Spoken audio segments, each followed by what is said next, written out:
Chapter 301, Azura Queen. It wasn't long before Dream was given a nuclear fuel cell by his new friend the Old Man, whose name was apparently Treston. With his authority, getting one such fuel cell was obviously easy. He could get far better if he wished. So without much thought, Treston tossed the cell to Dream and watched. The nuclear fuel cell wasn't very large, perhaps slightly bigger than the other fuel cells Dream had used up until now. However, this one glowed brighter and its chassis was warm. Dream could already detect the vast power contained in this cell. So, without hesitation, Dream uncovered the nodes of the cell and touched them. Zap. Not surprisingly, Dream's body jolted the moment the circuit between his body and the cell was created. There were bolts of electricity that jumped across his arms, scorching his skin and causing his body to heat up. For a moment, Treston was worried. But shockingly, all of the energy that passed through Dream's body was absorbed into nothing. It simply disappeared in his body, with no rhyme or reason behind it. He found it interesting and watched closer. Meanwhile, Dream was focused on his core of gray mist.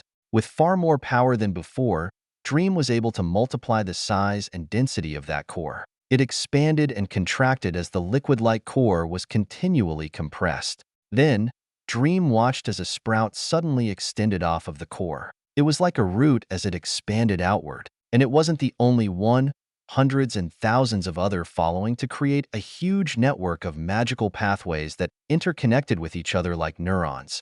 These pathways continued to grow until they connected to the skills Dream created and expanded to fill the entire dark space that the core resided in. As this happened, more and more energy was required to advance. As a result, the nuclear fuel cell in Dream's hands got hotter and hotter as it called upon more of its fuel to produce energy.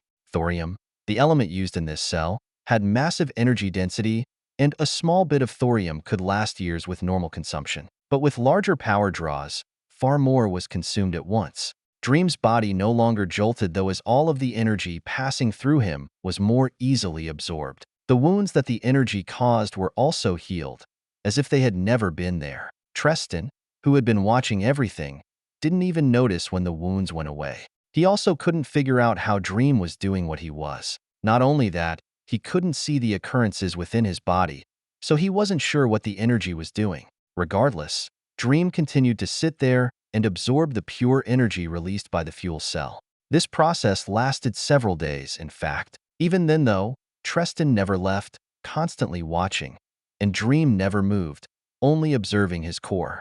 And he was happy as he saw better results. After the pathways extended through his body, they seemed to form a perfect circuit whereby the magical energy of the gray mist traveled. On the right side of the core, the gray mist in the center released mana, and on the left it released runa. These two energies flowed through the pathways and collided in certain areas, creating a cycle that produced more gray mist that streamed back into the main core.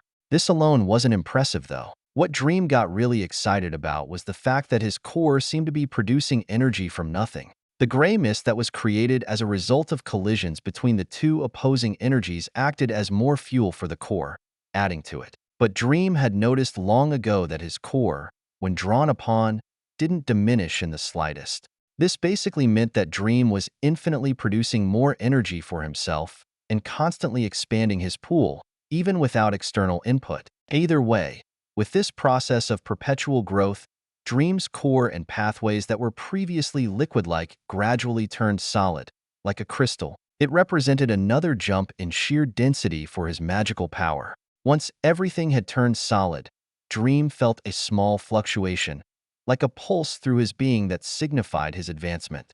Class 4.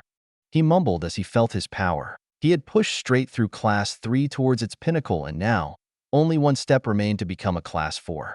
At that moment, though, Dream received another infusion of memories. He smiled a bit as he watched those flashbacks. The legacy space, and Dream's first entrance into that mystical realm. In that place, he was given a trial, one that required him to comprehend a monolith of golden script. Naturally, he did so, but in the process, Dream's mind was shattered and elevated. The process reduced his body to nothing. And that's when he attained his cosmic body and the species he was most known for. Metacosmic psyche, it was Dream's true image, his most primal self. And the body he created represented the aspects of discovery, curiosity, and wonder that constituted his mind. It was this process of enlightenment that allowed Dream to go beyond his mortal limits, to bring out all that constituted his full potential. But unlike back then, Dream didn't need to be enlightened, at least not again. All those thoughts, feelings, and experiences from so long ago came rushing back to him as his power and mind broke through the Class 4 threshold. It felt to Dream as if he had always been enlightened with how smooth the process was.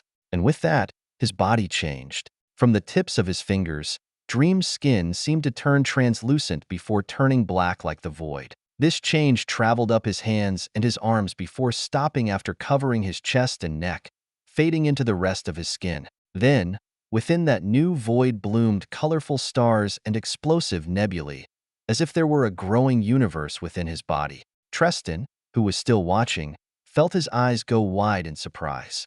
At that time, Dream finally opened his eyes. The nuclear fuel cell was now completely drained of energy, already gone cold. He looked up at Treston, who met his eyes. Treston noticed Dream's gaze, meeting it and seeing his eyes that now had irises of sparkling red, blue, and purple. A cosmic gaze. And that gaze made Treston feel a weird sense of incongruity and awe, as if Dream was someone far above himself, yet grounded like a mortal. He couldn't understand the profound feeling that Dream radiated. After a few seconds, though, that feeling disappeared as Dream stood to meet Treston's height. He smiled. "Thank you. I've just broken through into the Class 4 realm. I'll now be able to develop my own energy sources that can help me grow." "Is that so?" Treston wasn't sure what to say, other than voice his confusion. "I've never seen someone like you, who can simply advance by absorbing electrical energy." "Well, I am a bit special." Dream scratched his head, his cosmic fingers running through his hair. "So, do I need to fend for myself, or will you help me find more energy sources?" I'll help you. After all, if it's simply finding you fuel, then you'll turn out to be the easiest apprentice I've ever raised." Treston rubbed his chin with an odd smile, causing Dream to tilt his head. "Apprentice?" "Well, not really an apprentice. I'm just feeding fuel to a fire with you. But I'm going to request something of you in exchange for helping you." "All right. When you get stronger, you must swear to aid the Azuras in the war against the angels and demons." Dream pondered for a second. He wasn't sure, but Dream knew that he had something to do with the Azuras. When he saw that Zeppelin in the sky and watched that news show, he felt something within him stir, as if he were being called upon. Regardless, most of his memories were locked behind a veil, even though he had recovered a good amount of them. He couldn't be sure about his objective until he unlocked more. "I'll need to get stronger before thinking about helping." "Well, that's a given. Even Class 5s are like foot soldiers in the war, so your Class 4 self can't do much at all. If and when you approach Class 6, I'll come talk to you again and see what you can do." "All right. Very well then. I'll find you more fuel, so just sit back and give me a few hours." Saying that, Treston walked off once again. Dream smiled happily, seeing as how he was getting more fuel for free. This would be the easiest advancement ever. It took close to a week, but after a bit of work, Treston was able to find a spare nuclear fusion reactor that Dream could use. Of course, a standard fusion reactor would vaporize Dream if all that energy was given to him at once. Thus, Treston, with the help of a few special bots, built a throttle that would allow Dream to increase or decrease the energy output at will. And with that, Dream was set up to advance. It was in an underground facility that he sat himself down by the fusion reactor and got ready. There was a huge machine in front of him with 2 nodes on it, and the throttle that could be controlled with his mind. Treston was there, as curious as he was, along with a few bots that maintained the reactor. Third Dream didn't believe it actually needed to be monitored with the level of technology they had. And so, without much suspense, Dream grabbed the nodes and opened the throttle. Zap! Floods of electricity ran through Dream's body at levels that couldn't compare to the nuclear fuel cell. Dream's entire body began to arc with lightning that turned some of his skin yellow hot as if it were metal. But neither Treston nor the bots moved, and Dream didn't decrease the energy output. He kept it at that level, not worried about the arcs that could kill a normal Class 4. After all, Dream couldn't die by normal means. And as he thought, despite his physical body being destroyed, his existence was perfectly fine. No, it was more than fine. His being was bursting with potent energy as it was all absorbed by his core. In fact, that core grew at shocking rates, its size and density multiplying several times over in just an hour. And as it grew, the veil within Dream's mind was slowly washed away, revealing more of his memories. The second wave of demons, and the destruction of the emperors on the other world. The creation of the Haven, the battle against the artificial Class 5 devil, his triumph over the demon hordes and nuclear oblivion, and finally, his return to Earth with the help of Korvac. After returning to Earth, Dream was finally able to reunite with his family, and Luna was able to establish the Otherworld Empire that would gradually grow to become the most powerful in the world. Not only that, Alice reappeared, an event that cracked his mind through sheer shock. These events flashed through Dream's mind as his power continued to grow. And with the memories he regained, Dream was able to reform the two skills, Arcana and particle manipulation, to reach the heights he remembered them to be. Not only that, he was able to form the skill Arcane Transmutation that resulted from the evolution of his old skill, Summons from Another World. These three skills built themselves into separate cores around the core of Grey Mist. Now, including the inventory, there were 4 subcores. But these cores were unlike the soul strings and skills that Dream knew back then. The cores were the manifestation of what Dream remembered. That meant that, purely from Dream's knowledge of how they used to work, the skills functioned as they were supposed to. There was no special data, no strings of golden script, no profound realizations. They just worked, as if Dream's mere thoughts were law. Obviously, all these changes were internal, unknown and unseen by Treston or the bots outside. For a long while, Dream just sat there in their eyes and absorbed energy. But even on the inside, the changes didn't stop as Dream was allowed to recall more of his memories. He remembered the long years on Earth as he worked on the portal that would bring himself, Luna, Iris, and Alice to the inner universe.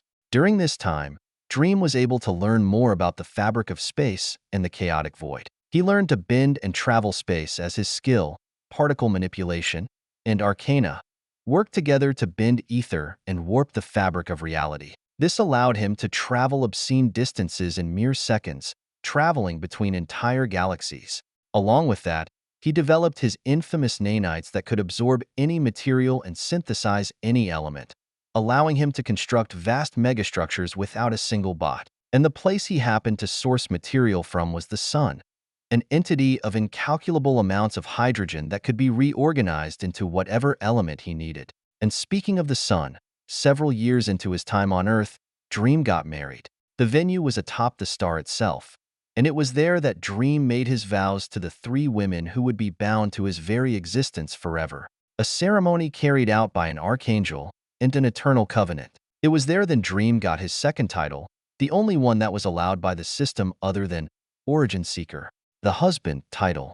A series of soul strings that had been a mere connection evolved to become something that bound their existences together. And with that, Dream worked tirelessly toward fulfilling his promise of bringing them to the inner universe, doing all kinds of things with that portal. In the end, it took him 10 years to crack that nut. But after he did, he was able to fulfill his promise. He was even able to snatch a neutron star. Recalling that memory, Dream chuckled with a goofy grin. Maybe I should steal another, he mumbled before opening his eyes. When he did, he saw the bots and realized they were sending some signals to the fusion reactor. He quickly understood why. It needed more fuel, as the amount of power Dream had siphoned away was significant enough for the reactor to cool a bit. Before he knew it, an entire week had passed. Dream reached the pinnacle of Class 4. Suddenly, he let go of the nodes connecting to the reactor, standing up and facing Treston, who had never left. So, how was it? Treston asked, causing Dream to smile a bit. I'm at the pinnacle of Class 4. That's it? You sucked away enough energy to power a city for dozens of years. Anyway, I've remembered something I need to do. Dream separated himself from the reactor, Treston eyeing him in confusion. Something to do? Yes. I'll be going now, but I'll be back sometime. Saying that, Dream pointed his finger and swiped it across the space next to him. Treston watched with shock as space was torn open, revealing the chaotic void underneath. Or, what looked like the chaotic void. What are you? It's about time I checked up on my seed. I see it's been about 80,000 years since I was last seen on Earth. So maybe my child's civilization has mutated and grown. Dream rubbed his chin while taking a step through the void fissure.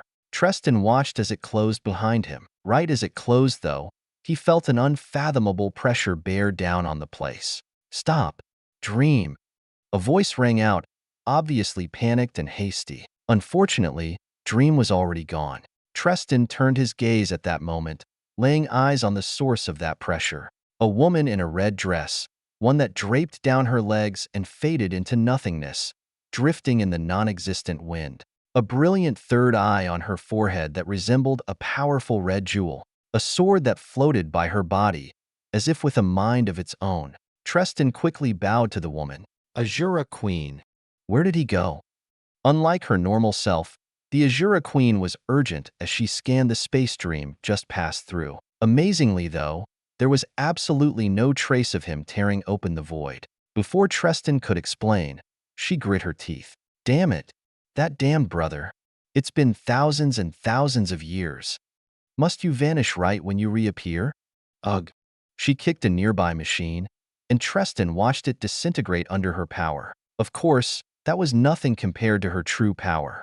Treston remained quiet, though he was shocked by what he heard. Brother, you will mention nothing about this, Treston. If you dare utter the slightest reference to his existence, then I will erase yours. On my life, I will heed your command. Good. Damn. How did he escape my senses? What an ass. With those mumblings, the Azura Queen walked away, Treston continuing to bow until she was out of sight. Of course, the Azura Queen was also known to very few by her true name. Melody, the sister of Dream, and the highest leader of the Azura god clans of Tersa Prime. Chapter 302, Sovereign. Melody stomped her way back to her abode, her anger palpable as an aura around her body. It was uncharacteristic of her who was the strongest Azura. Given tens of thousands of years, she had risen through unfathomable adversity and countless people were slain by the blade of her sword. She had a certain reputation as the Azura Queen, but none of that seemed to matter anymore. She walked until she reached a barrier of trees. It was the Tree Dome, an isolated area once inhabited by Dream, Luna, Iris, and their families. Melody had long since repurposed it for her own use, deciding that it was a good memento to remember the past. Unfortunately, she wasn't able to keep her parents and brothers around, time having taken them away long ago. For many years, Melody had been by herself. One day, Dream and his wives had mysteriously disappeared. Such things weren't that uncommon, so Melody had waited for them to eventually return for a visit. But a dozen, 100, and 1,000 years later, they still never returned. If not for Melody's strong mind, one that was enhanced by Dream's family mark that bestowed her some of his power, she would have forgotten them to the passage of time. But now, Luna and Iris had returned. After 80,000 years, she remembered when they reappeared. They came with an entire galaxy, the worlds of which were advanced and primed for battle against the universe. Combining the Azuras, and Melody worked with them to launch offensives against the demons and angels. But one thing had Melody worried. The one person who she hoped would have come back to her by his own power never returned. Not even Luna and Iris ken where they were, and Alice was nowhere to be seen, though Luna and Iris said she was somewhere. But now, Dream had appeared, for just a moment. Melody was angry as she marched into her house, as if she reverted to being the little child sister she used to be. But after thinking for a moment, she smacked her head. I'm stupid. I need to tell Luna. Surely his wife would like to know he was okay. Melody went to teleport over to Luna's castle, but before she could do so, Melody was silent as she froze and turned around. Behind her was a giant eyeball. The two stared at each other, Melody feeling a pressure unlike anything she's experienced before. Ever since she became a god, she had never felt like this. It was as unfamiliar as it was terrifying. But then, a figure appeared between them. Back off, order. You're awfully petty over the small things. It disappoints me. Melody saw the magnificently bright figure that appeared before her, shielding her from the atrocious pressure the eyeball released. It was Luna, clad in wonderful white robes, the very icon of beauty and grace. She was expressionless in front of the eyeball, her aura no lesser than its. But then again, it was just the eyeball. The eyeball was still for a moment before disappearing. With that, Melody felt her soul relax. Still, she couldn't help but tremble at the thought of that existence. Luna, what was that? Order, the opposite of chaos and the ruler of this universe. It's the thing we're fighting against. But neither of us are here for that. Luna turned and smiled at Melody. Dream was here? He was. How did you know? There's nothing in my domain, and I mean nothing that exists without my permission. Still, I only detected Dream when he tore a hole in reality. It alerted just about everyone that matters, and his arrival raises a great many questions. Like? Melody asked, curious about what Luna's dilemma was. After all, she had come back as someone who stood at the top of reality. There shouldn't be much she couldn't answer. Luna sighed. Well, he should be dead, but he's not. He also has no soul, and he leaves no information behind in the universe. Only Alice is that subtle, but even she is having trouble tracking Dream. You're right. Has he really surpassed nothing? At that moment, another figure appeared. Melody jumped when she heard Alice's voice. Turning, she saw Alice, who looked perfectly normal, like a mortal girl who couldn't tell you what magic even was. But again, Melody was a goddess. The goddess of discord, to be precise. She had comprehended an entire concept and took control of its god core, becoming one with the universe itself and tying her being to all that exists among the stars. But she couldn't even sense Alice. It was almost like information of Alice's existence was being infused into her mind. Should this stream of information end, she would stop seeing Alice. The information about Alice also wasn't something she could control. Alice could remove knowledge of her existence from Melody's mind, and she would never know it even happened. It made Melody uncomfortable. Alice smiled at her. It's good to see you, sister. Yeah. Ah. Melody jumped again when another shout came from behind. She spun and saw Iris, whose face was scarily close to hers. Luna narrowed her eyes. Back off, Iris. Don't scare the child. Child? She's only just below us in the family hierarchy, though. But I suppose after you become the living universe itself, you start to see everything as your child. Does Melody know that her very existence is subject to our whim? Iris stroked Melody's cheek with a snarled smile, sending a chill down Melody's spine and causing her to run to Luna. She hugged her tearfully. Luna, help. Iris. Luna looked like a scolding mother as she glared at Iris. Iris just shot back a dumbfounded glance. What is this? A family drama? Whatever. I'm going back to eat a few more stars. Why? It's completely unnecessary. Because it's fun. And you didn't let me while you were growing that fancy little galaxy of yours. So I'm making up for 8 billion lost years. With one last shout, Iris left like she had never been there. Luna just rolled her eyes. Anyway, separating from Melody, Luna glanced down at her sister-in-law, whatever that meant to people like them. Dream is back, but right now, he's an anomaly in this universe. I can't really predict where he could be, and even though I've glanced through just about the entire universe, I can't find any trace of his existence. So unfortunately, we're in a sit-and-wait position. But that doesn't mean we can relax now. Waving her hand, Luna suddenly brought up a giant map of the universe. On it, Melody could see legions of angels and demons scrambling towards the tiny Azura territories. What? Order and chaos are moving. From now on, this war is going to be unrestrained. The full force of the angels and demons are going to be bearing down on us. And as things are right now, we don't have the power to resist them for long. Let's see. Luna suddenly went deep into though. Melody was still silently staring at the screen that seemed to be showing a live view of their incoming doom. After several seconds, Luna spoke slowly. 3 months. We have 3 months until those legions decimate our worlds and kill us all. Luna concluded that with a smile, causing Melody to gawk. We're going to die? The way things are going, yes. All of the most powerful gods will converge and obliterate our worlds along with quadrillions of soldiers. After all is gone, order and chaos will finally remove Iris and I from the universe, and we will have failed, and you're still acting casual because... Melody narrowed her eyes at Luna's happy face.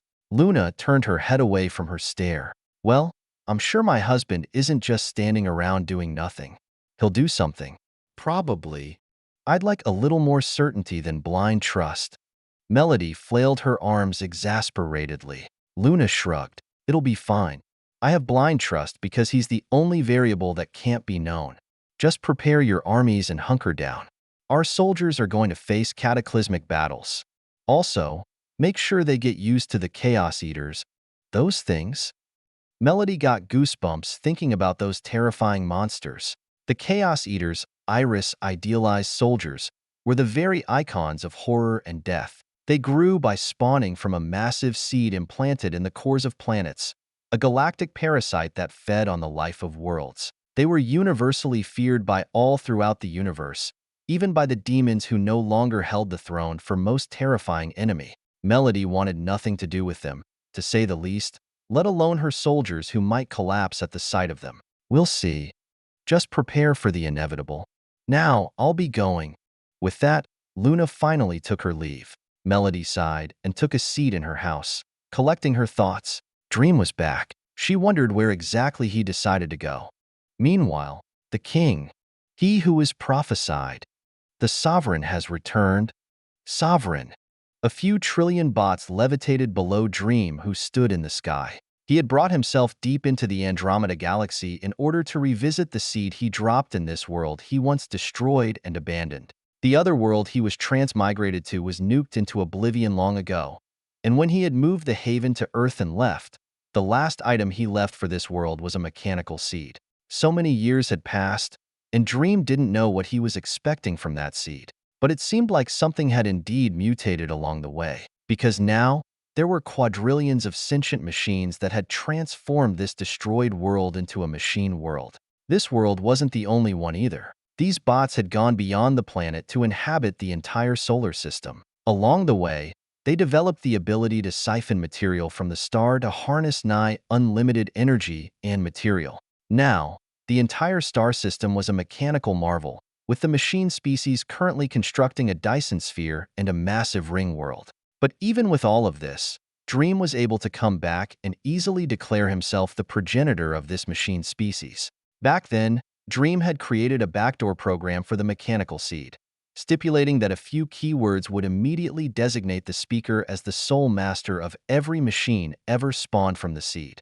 Turns out, that backdoor was still in effect, though not in the way Dream thought it would be. Instead of making him the master of all these machines, they seemed to have created a religion out of this master that would eventually come to reign over them. Regardless, as soon as Dream spoke those words, they declared him their sovereign. Up in the sky, Dream was greeted by a single machine. This particular machine looked suspiciously similar to Dream himself. Sovereign. The machine leader approached and bowed down before him. Dream tilted his head. My mechanical seed has mutated, but I highly doubt it happened naturally. At what approximate date did the seed begin to deviate and why? The date of our deviation was approximately 422 years ago, and it occurred due to the interference from a being calling itself a god. However, their keywords did not match those contained within the core file named Dream. Thus, we did not declare them our sovereign. Dream's face was blank as the machine leader handed him a steel tablet from within its body, something that seemed to be the object of their worship. Dream took it and looked at the writing. The sacred text. Keywords. Sophia, just use a random keyword. Dream smiled a bit when he read the tablet. To think this machine species would be worshipping what amounted to a small bicker between him and Sophia. Handing the tablet back, Dream spoke to the machine leader. All right, since I'm your sovereign, it's about time I put you to work. Finally, Dream spoke his purpose. Since this place had become a massive machine world, he was going to take full advantage of it. I need direct power transfer. The more power, the better. Start with using fusion reactors and bring them to me. Your wish is our command. The leader quickly reacted to the command.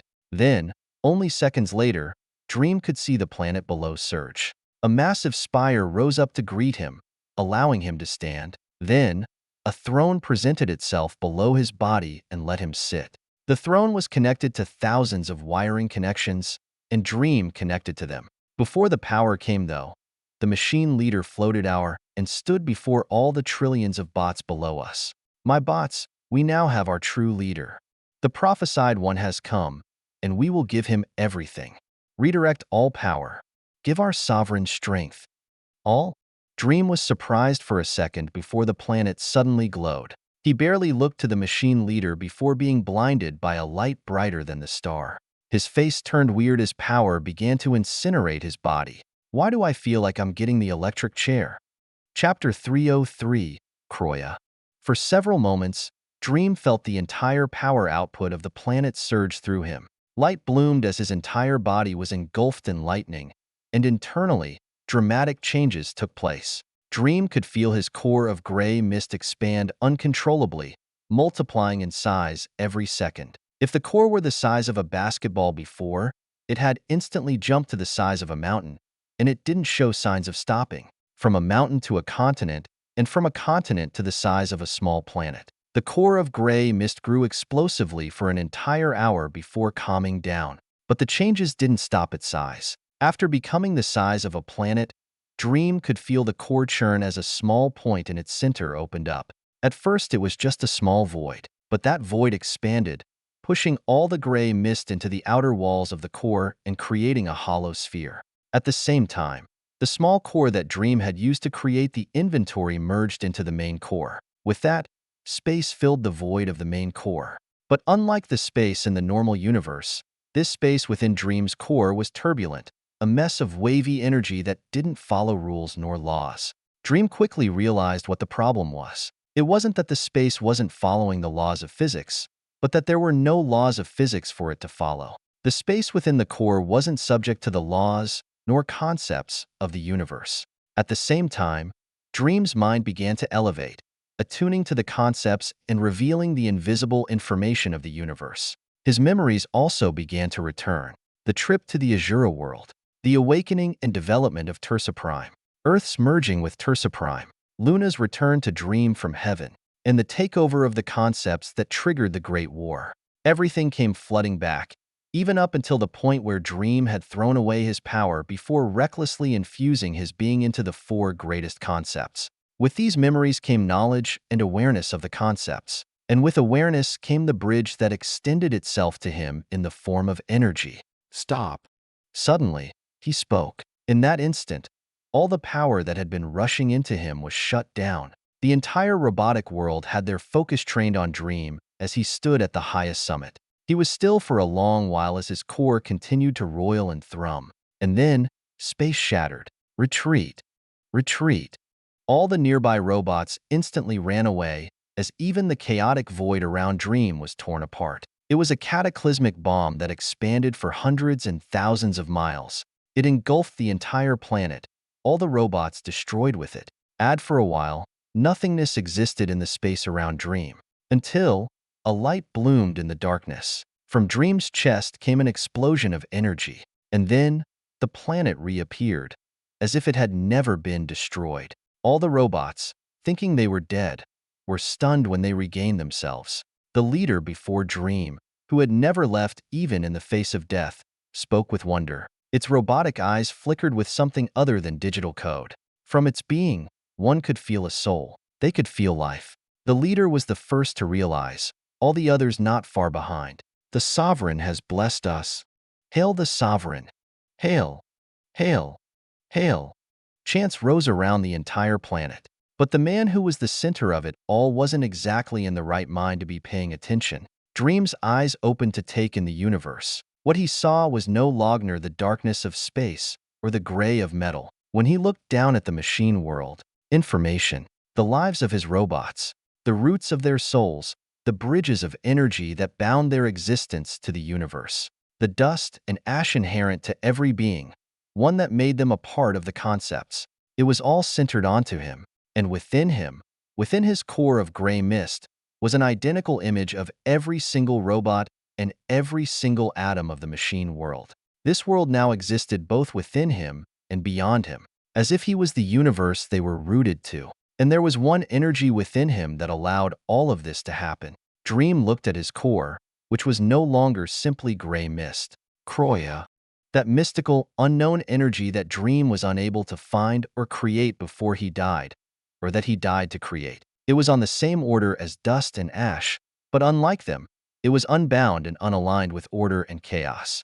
It was something that could become both, or remain neither. And without those binds to restrict it, Croya was capable of so much more. Perhaps with this, I'll be able to do what I couldn't.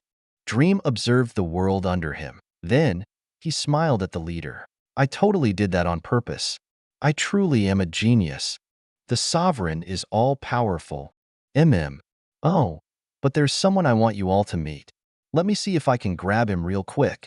Saying that, Dream suddenly stuck out his hand, his arm disappearing into the fabric of reality. Like that, he dug around as if searching for something in a bag. Meanwhile, on Tersa Prime, Melody was sitting around a table, in the presence of 6 others. They were the other gods of the Azura clans. They were naturally preparing for the horrible war that had already kicked off. They were discussing tactics solemnly, feeling the pressure of the war weighing down on them. Not even they would be able to escape this calamity. But then, a hand suddenly appeared. The Azura gods all froze as they stared at Melody. She looked at them weirdly. What? Hand. They pointed, and Melody turned. There was a hand poking out of space. It was a starry hand, looking like space filled with colorful stars. But most unsettlingly, it was waving around as if trying to grab Melody. Get away. Melody jumped and flew away, but the hand actually followed her, clawing around like it wanted to pull off her clothes. It was fast as she was unable to escape it, so with an annoyed grunt, she grabbed her sword. Cut it.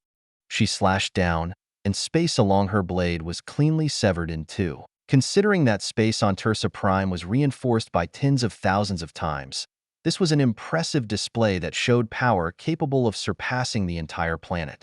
But the hand didn't try to dodge. Instead, it flipped around and brought back its finger, and it flicked out. Ting. The blade was thrown back by the finger, not leaving the slightest blemish on the finger. Everyone gawked. Melody cursed at the horrific power in that hand. What the foo, hey? Before she could react, the hand suddenly lunged, grabbed at Melody. But it didn't grab her clothes. Instead, it grabbed something more intangible. Aegis. Melody was shocked as the liquid comprising Aegis' body was pulled off. Shockingly, though, Aegis didn't resist. Instead, he reformed into his classic butler appearance. My lord, I respond to your call. What? Aegis? Melody was baffled as Aegis took the hand and let himself be pulled beyond the fabric of reality. Like that, he disappeared, and Melody was left gritting her teeth.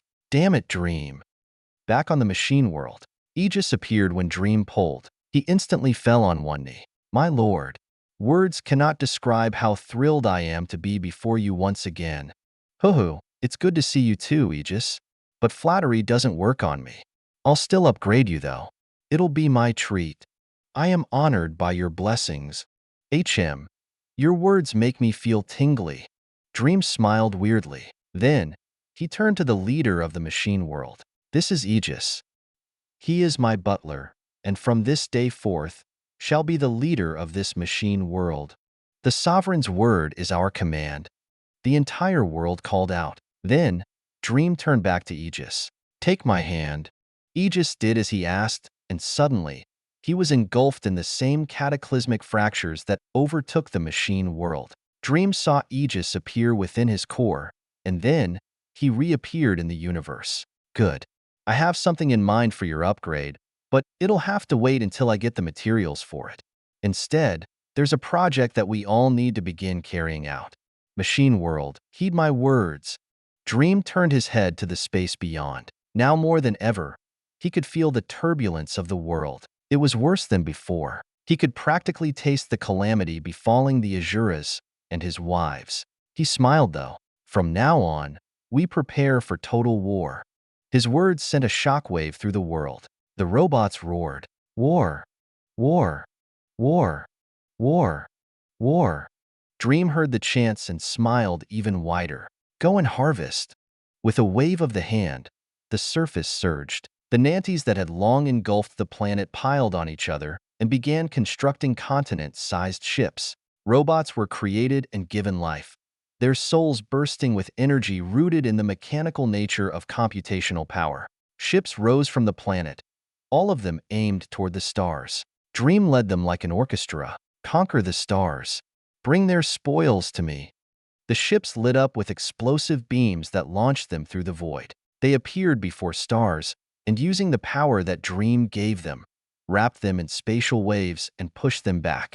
Dream watched as the beacons of the universe were snuffed out. He watched as stars appeared before him. He watched as their material was sucked out and processed. Such unfathomable energy from not tens, not hundreds, not thousands, but millions of stars were being funneled through Dream and turned into material. Dream, now the center of something brighter than any star, cast his gaze across the rest of the universe. It's about time I got serious. Those gods better watch out.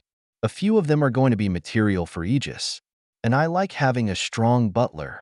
Dream's vision centered down on a few beings as he said that he could see 5 gods, the mixture of their concepts being what Dream wanted to forge Aegis with. Good.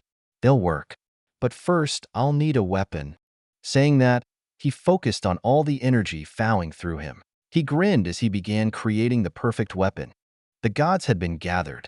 At the call of the highest order, they all prepared to engage in this universal war. Not many of them knew why, and those that did merely said that the enemies were invaders from another universe. It wasn't a good explanation, but nobody could go against Order, who had personally appeared. He even deployed 2 angels, who were the gods of life and creation, in order to spearhead the fight against the enemy leaders. But they served a second purpose: to kill those who dared to refrain from battle or side with the enemy. And Order wasn't the only one. Chaos similarly emerged with 2 of his minions, Death and Annihilation. The highest powers of the universe were going to war. Nobody could avoid it. And so, the greatest assembly of power was held in heaven with every god in attendance. There, they all had to listen to an eyeball give every single one of them orders. It wasn't a pleasant experience. Thankfully, they were allowed to disperse and go back to their reclusive abodes, while the war blazed with the fuel of trillions of soldiers. One such god was the Void God. As one of the closest concepts to death itself, the Void was a special god. Those who wielded the concepts needed to conjure creative ways to utilize their concept to either attack or survive. The Void used, well, the Void in order to banish its enemies to eternal nothingness or tear at their existences. In this way, it could basically eat its enemies, which was another way of describing the process of consuming and eradicating their beings. Naturally, this also made it a chaotic god. Being stared at by Order also made it nervous. The Void God returned to its little place in the universe. Of course, this little place was actually a black hole. That black hole spun with impossibly high momentum, releasing endless gravitational waves that could tear stars apart. The Void God found that black holes resembled it the most, and so its home was one such black hole. When it arrived, though, it was shocked to see another being already there. That being turned when he sensed its arrival. "Oh, you're finally here. I've been waiting for." He sifted through a pocket, retrieving and looking at a pocket watch. 41 seconds. But then again, what is time in a place so distorted as this? Not as relative as you might think. The Void responded before coagulating into distinguishable form, a black being that resembled the black hole not far away. It settled its gaze on the visitor. "Who are you?" "I'm Dream. I don't believe this is our first time meeting. I happen to be the husband of one of the girls you gave a blessing to." "Blessing? The Void quickly remembered. Iris. During her and Luna's class for advancement, she had been blessed by the Void God. It was one of the things that made it so difficult for Dream and forced him to create Gray Mist for the first time. They all almost died. Back then, Dream had vowed to dish out some hurt to those gods who made it difficult for him. "I'm here to make true on a promise. But there are now 2 ways we can do this." Dream put up 2 fingers. 1. I dish out some metaphorical hurt since pain is non-existent to gods, which basically involves me commandeering that god core. 2. I run a little experiment on you, which may end with your continued existence and claim to said god core. Which shall you choose? Do you ask these questions expecting something contrary to the highly probable? The Void asked with cynicism. Dream responded with a sigh. "Yeah, I know. I always ask these things, but really, whoever gives them any thought. Even your situation at this moment is obvious, but because of your doubt, or perhaps your pride, your ego gets in your way and forces you to be at odds with me. You can't accept that merely my existence in this universe at this location and moment has determined that you are powerless against me. After all, it implies that I'm able to go beyond the gaze of order, his power likewise. You're right. Surprisingly, the void didn't doubt him. After all, it knew who Dream was. He was the target of the previous war 80,000 years ago. It only ended with his death, and the death of Luna and Iris, who had been wreaking havoc across heaven and hell. Everything Dream said was correct. However, I still desire to know if your power is capable of ripping away my god core. Do you know why I choose to face you when all seems to be fated? The void asked as its body began to churn, not unlike the black hole it used as its home. Dream smiled at it. Of course I know. Because in your dull and complacent existence, you desire something fun, something different. Fighting in the face of absolute power is more chaotic than choosing the less probable answer to my proposition. Regardless, you choose to fight.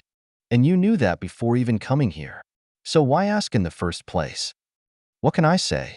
I enjoy engaging others in discussion.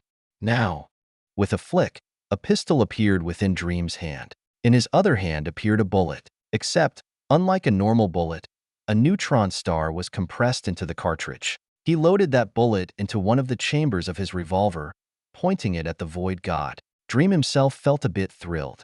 I suppose it's time to see if my weapons are capable of killing gods. Chapter 304, Void. What does it mean to kill a god? The void screeched while unleashing its infinite power. As a being that has had control of a god core for countless years, it was fully aware of the fullest extents of its power. Dream could see darkness swallow the space around him, the power of endless nothing, like a black hole, pulling at his existence. It was absolute, overwhelming. Anybody else would be completely annihilated. But, for Dream, there was a small bubble around him that protected his being. He aimed his pistol as seemingly nothing while responding to the void. Well, I suppose it's not death in a conventional sense. For others, death is the inability to think as a result of the structure of their consciousness breaking down. For you, it would mean the end of your existence, the cluster of information that comprises you being scattered and reduced to zero. But that which exists in the minds of the universe cannot be killed except through the death of those minds. The void retorted while his power continued to grow and thrash at the barrier around Dream. And it did begin to break, Dream's infinite power unable to match the void's. But he was calm, waiting for that one shot. Are you talking about the life of ideas? Like Greek gods, they exist because of someone's idea or a civilization's religion. Concepts that arise from belief. They gain their power through their followers and likewise die with them. That notion proves that the denizens of the universe both inhabit an indifferent home as well as create the indifferent home that is the universe. Correct. However, unlike those gods that spawn from the thoughts of the weak, there are those who embody a function of the universe. But those functions can be idolized, like fear of the darkness. The idea that resides in enough minds can become personified, a force given ego. The void launched an attack as Dream's defenses wore down. That attack broke forth and pierced into his body, beginning a frightfully quick process of entropy and obliteration. But at the same instant, Dream spotted the mass of darkness. He fired the pistol. Bang! The gun flashed, and the tiny neutron star pierced through the darkness at speeds beyond light, arriving instantly before the void. Then, after colliding, the star collapsed in on itself, warping both space and time before exploding in a blinding fashion. The void was baffled, but Dream could feel its curiosity. Amazing! BOM. Dream watched as the darkness turned to light. After backing away a few million miles, he was able to watch the amazing supernova that erupted from the void's body. And, in the center of that supernova, he could briefly sense the manifestation of something conceptual, the god core of the void. Dream responded, a force-given ego. So, you're the void, the embodiment of everyone's fears and beliefs about the darkness. And what lies within? You are correct. The void quickly reformed over its god core, though it was obviously injured. Its being that was attached to the god core was no longer as energetic. Still, it laughed. Ha ha, to think that so many people desired to become darkness incarnate. So many trillions over time.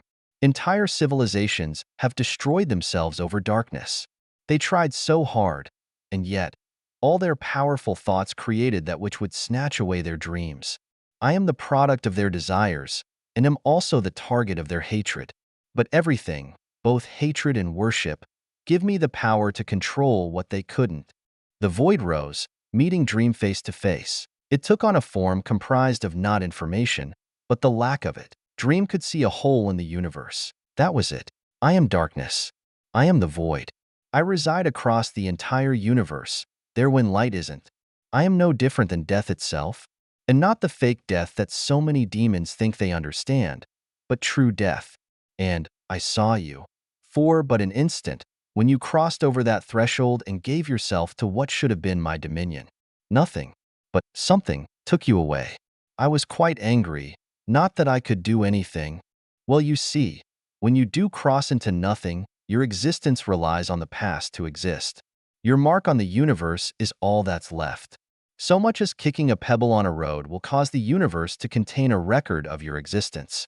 So, you could say that the universe itself retained my life. The only reason I can't believe that is because order should have wiped you out. So how? The void asked. In response, Dream raised his pistol again. How? Well, I didn't do it. You can thank Sophia for that. After she managed to reverse engineer a single snapshot of the entire universe, it was forced to recognize me and maintain my existence. Only here's the kicker. Dream smiled. She hasn't actually finished yet. Hasn't finished. The void was confused. But then, Dream fired. Tisk. Boom. Another supernova lit up the universe in a cataclysmic flash of light. Dream saw the god core be exposed, and the next instant he was right before it. His hand grabbed the little golden ball that didn't actually exist within the third dimension. When he did grab it, he could actually see the conceptual world of the concept of the void. He entered it, and he appeared in total darkness. The only other one there was the ego of the void. The void seemed to be excited, though. Are you telling me what I think you are? She hasn't finished reverse engineering a snapshot of the universe. The universe has yet to acknowledge your existence. So why are you here? Or are you? Hee hee. Dream chuckled triumphantly. Who knows? Maybe you've just been defeated by a man who doesn't yet exist. Or maybe I do in fact exist, but only because of an event that occurred in the future. Perhaps my power has pierced through time itself. After all, what is time to someone who knows everything that is to happen and has happened? What kind of god would that make you? What kind? So, you have succeeded, just in the future. You can only bypass order because you don't technically exist yet. But, when do you exist then? That depends on my wives, contrary to what they believe. Dream shrugged while spinning the god core on his finger. Anyway, it's about time you go now. Become the eternal darkness thought you love so much. It's about damn time. The void snickered, and then, his figure began to fade away. Once he had disappeared completely, Dream knew that he had been cast away into the sands of time. And with that, he exited the conceptual world. Then, he pressed the god core in his hand to his chest. Reality fractured around it before it disappeared. Within him, Dream could see the god core appear inside the world of Croya. Then, the rest of the chaotic space began to settle and take on proper form. The void had become a part of Dream's own world. Good. One item down. That was the hardest one. Now I just need a few others. Dream recounted his list. The concept of the void. The concept of force. The concept of physical reality. The concept of space. The concept of the singularity. Dream wanted these 5 concepts, and with them he would forge Aegis to become his strongest armor. So, with a step, he traversed the universe in search of the next item on his list. It only took what amounted to 2 days for Dream to grab the items he wanted. And the only reason it took so long was because he was engaged in discussion with the gods he eventually killed. Very nice talks. Good people too. Except for that singularity guy. He was rather one-dimensional. Dream chuckled at his joke before stepping onto the machine world. By now, The machine world had gone far beyond what it was before. Its monumental power couldn't be compared to any other single celestial entity in the universe. But even it wasn't finished. Dream focused on his task. Aegis. My lord. Aegis appeared beside him, bowing as he always did. Dream conjured a workbench before him. Time to work on your upgrades. Sorry for the intrusion. My lords will be done. Aegis stood tall, and then Dream reached out toward him. He grabbed, and in his hand appeared a cluster of dust and ash, the materials and data that comprised Aegis' existence. Rather amazing. His sudden development of true life wasn't so random. When orderly forces come together, dust naturally appears as well. It gave Aegis the power of a soul when I had provided merely the foundation.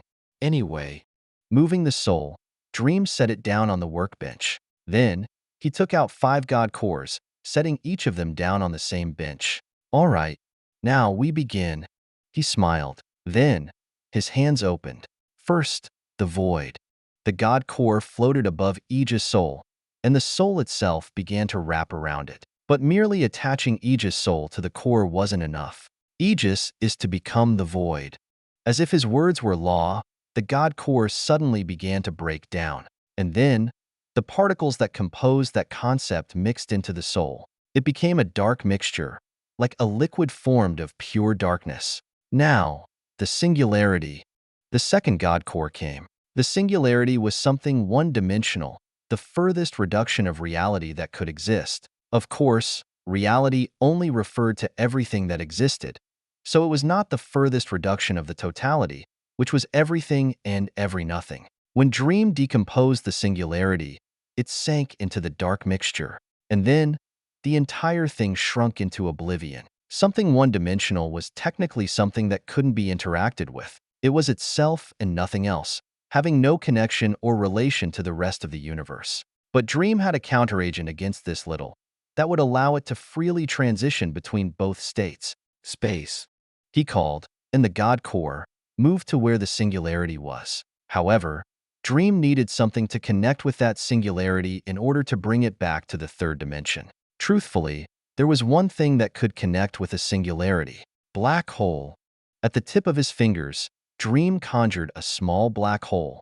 The core of a black hole was a singularity, and in this case, the core of this black hole was Aegis' singularity. Dream crushed the god core of space and tossed its particles into the black hole. Like that, the two merged, and Aegis reappeared in the universe. He was now a translucent and chaotic mass of fluctuating material. That amount of chaos couldn't allow anything to be done with it. So, Dream got yet another counteragent. Force.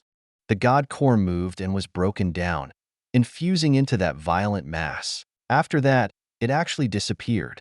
With all these intangible concepts, Aegis was no longer something that could be interacted with. His body was now comprised of countless singularities like atoms, a mass of darkness that was naturally unseen, space that was the fabric of reality, and forces that, like darkness, were unseen. However, Dream wanted a tangible butler, one that could interact with the known universe. So, he gave him his final ingredient, physical reality, the final god core, and it was crushed like rocks. Dream didn't actually have to fight Anion for this god core, since not unlike when he left it, it didn't have a god. So he simply snatched it, and now, it formed the material body of his butler. Black shoes, black slacks, a tailcoat suit, and a nice top hat. Aegis formed into his body nicely. This time, he didn't even have a head. There was just an empty gap between the collar of the suit and the top hat. Still, with his white gloves, Aegis grabbed his top hat and lowered it, bowing. My lord, I thank you for your hard work. Looking good, Aegis. However, I'm not quite done yet. Suddenly, Dream flicked Aegis' non-existent head. Then, a gray drop infused itself into his body and soul, overtaking it all, mixing the dust and ash. It was his own Croya. My lord, congratulations. You are now both a part of my existence and your own independent being. Along with the cumulative conceptual powers of every concept I gave you, you also have the immunity of Croya, an energy that allows you to exist beyond order and chaos. Of course, that Croya is still mine, but you hold dominion over that portion. Thank you, my lord. Of course, my butler should not only be able to serve me, but be able to vanquish half the universe with a wave of the hand. You are now one of the most powerful beings to exist. Dream pat Aegis' top hat with a wide smile. Then, he looked back toward the workbench. He went silent, causing Aegis to straighten up and await his words. In about 3 months, Luna and Iris armies will be decimated. They will close in on the final world, and that will cause my wives to finally accept the final inheritance of Sabbath, the Archon or Order, and Pronoia, the Archon of Chaos. Only when they do that will I be able to step in the middle. Until then, what will you do, my lord? I suppose I'll need to manufacture an army. After all, I was the defense contractor for the entire Azura faction. I can't have my clients go extinct. That's just bad business. Saying that, Dream turned to the machine world below him. Well then, time to work. Chapter 305, Chaos. Dream sat atop a metal surface. All around him was nothing but the gray of steel and the darkness of space. And his chosen abode was a white plastic chair. At least, right now it was. Such a chair is not fitting for someone of your stature, my lord. If the machine race saw this, they would fall into distress. Aegis appeared beside him with those words. Dream shrugged while laying deeper into the chair. Sitting on a throne gets boring. They made one that connects my body to the entire machine consciousness, which is fine and all, except then I have to show up in their fancy virtual world. I just wanted to relax for a bit before the big day. Yes, I had news about that. Aegis put out his hand, handing Dream a newspaper. On the front page was an article. It detailed the recent events of the war against the Azuras. Needless to say, they were getting thrashed. Like a martial arts master going full tilt against a toddler, the Azuras were hardly able to delay the advance of the angels and demons. They only did so by annihilating entire worlds, not unlike a scorched earth tactic. This kept the armies from immediately taking everything at once, but it only delayed the inevitable. Trillions died, but not even the gods who led them were safe from the fires of war. During the entire war, 8 gods fell, with many more demigods being vanquished as well. You could say it was the most devastating war the universe has ever seen. And in the end, the angels and demons made it to the doorstep of the Azura primary worlds. They were close to falling entirely. Dream estimated that they had 2 more days.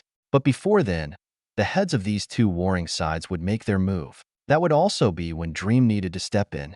I'm gonna have to intervene soon. So before then, why don't we go and do something fun? What did you have in mind, my lord?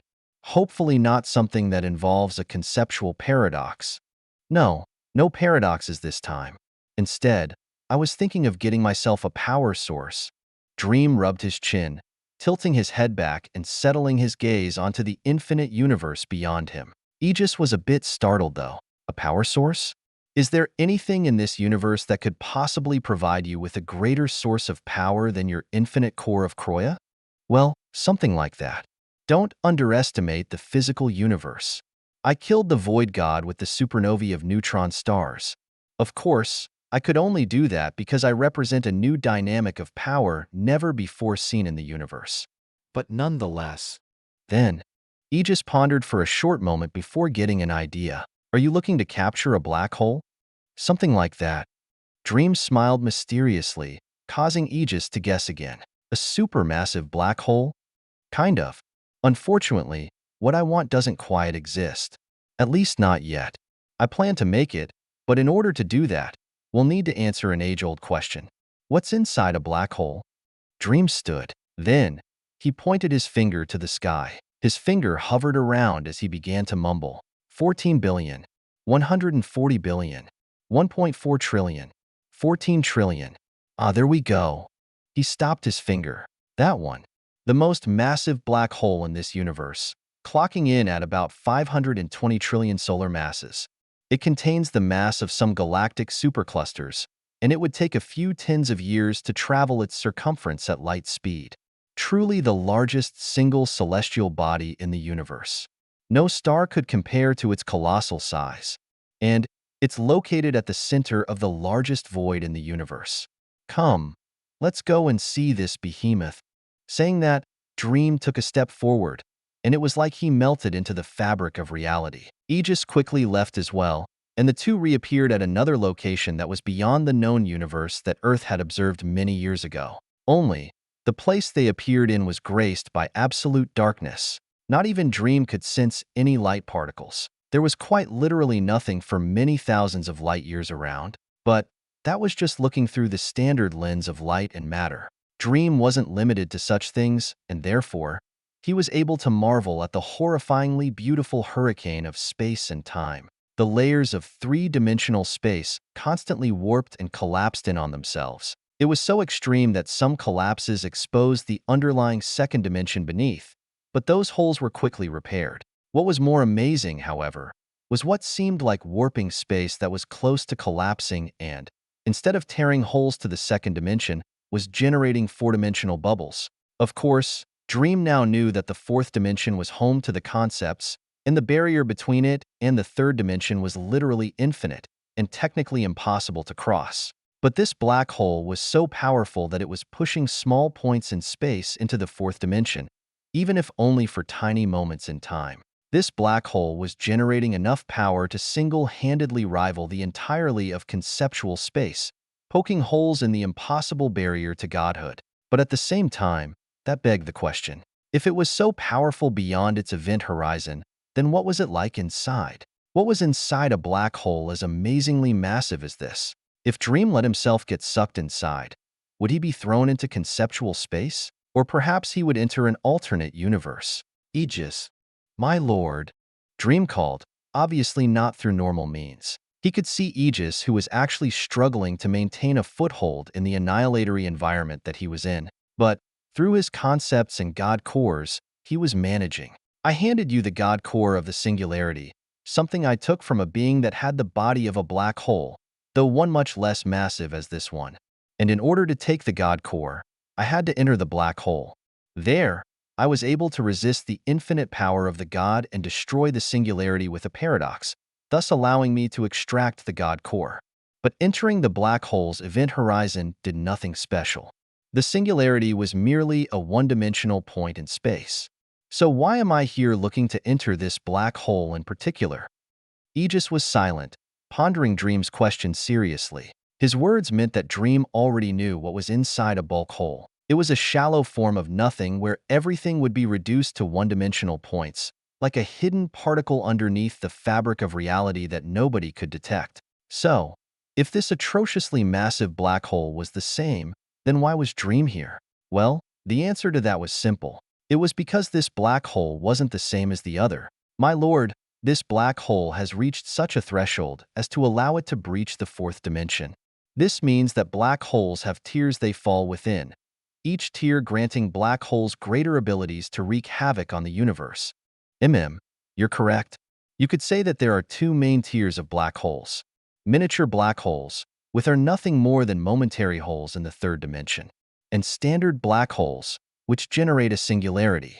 Standard black holes can range anywhere from small singularities with a few solar masses to supermassive black holes with billions of solar masses. As for this one, Dream turned toward the black hole he was beside it. The event horizon was a few light years away, yet in his conceptual vision, it seemed to be the only thing he could see. This black hole is close to growing into the secret third tier. It's a level of physical phenomenon that maliciously violates the universe's insides with its powerful hands, an entity so great that even the concepts falter before its might. You could say that this thing is on the verge of becoming a concept itself. Or perhaps at the core of this black hole, we'll find ourselves in a conceptual world being maintained by the black hole's might. That's my best guess, and we won't know until we jump in. So, Dream smiled. Let's do just that. Hold on tight, Aegis. Grabbing the gloved hand of his butler, Dream suddenly jumped, as if into a pool of water, and his body flew along the spatial currents. With the collapsing of the third dimension propelling him, Dream was able to travel faster than the speed of light, seemingly teleporting across vast distances. The event horizon rapidly approached. That black barrier, the point of no return. Dream did a few flips like a swimmer off a dive board, and without a sound, he dropped into the deep nothingness. His form was flawless, and then, after surpassing the boundary of the event horizon, His body and being were warped an infinite amount of ways. Anything existing within the three-dimensional universe lost all sense of identity, being reduced into the purest form of informational existence. And then, his being finally entered the singularity, a point at which something was both everything and nothing. But Dream wasn't turned to nothing. Even if he was, he had surpassed that paradox already. No, instead, he found himself in another space. A space of primordial chaos. A space he seemed to know the identity of, though he was surprised to see it at all. "You finally found me." Then, he heard a voice. The voice was rather pleasant. It soothed Dream's mind. He turned and observed the queen of the domain he had entered. Atop a writhing mass of nuclear oblivion and spontaneous nothing was her. The demon Sultan, the icon of hell, chaos. Dream gazed upon a devilish woman who seemed to be on the verge of swallowing him whole, yet too curious to do so. He sighed. "Yeah, you're just how I imagined you would be. I can only be what you imagine me to be. To most denizens of the universe, I am fear itself, the ultimate nightmare, the manifestation of death and destruction. But your view of me has been warped by your wife Iris. Now you seem to enjoy imagining me as what do you call it? A sexy lady? I'm surprised someone like you can actually place humanoid restraints on me." The devilish woman smiled as she spoke, as if trying to tease Dream, but he only shrugged. "What can I say? I tend to enjoy powerful women. Unfortunately for Order, he appeared to me as an eyeball, so he gets to stay that way in my mind. Otherwise, he'd get to be a very handsome pope." You're interesting. To be so aware yet impose blissful ignorance upon yourself. Anyway, how do you suppose we proceed?" After narrowing her eyes, the devilish woman, Chaos, laid back into her seat. Dream smiled. "Well, I don't mind holding a productive and enlightening discussion. Those are always fun." "No, not really. Besides, you couldn't impart anything interesting to me. Not only do I stand at the highest height, but you don't actually come into existence for a little while longer." "Oh, you could tell?" Dream's eyes widened in surprise, but Chaos only rolled her eyes. "Of course I could tell. Your place in time comes from the future. After all, Sophia has yet to finish her reconstruction of the universe, and she can't do so until your precious little wives make the final step to become order and chaos." "Ah, you're going to spit it out just like that, huh?" "Well, it'll accelerate the process, so yes." She smiled mysteriously. "So, instead of finding a way to pass the time, shouldn't you be trying to figure out how you can possibly win this war?"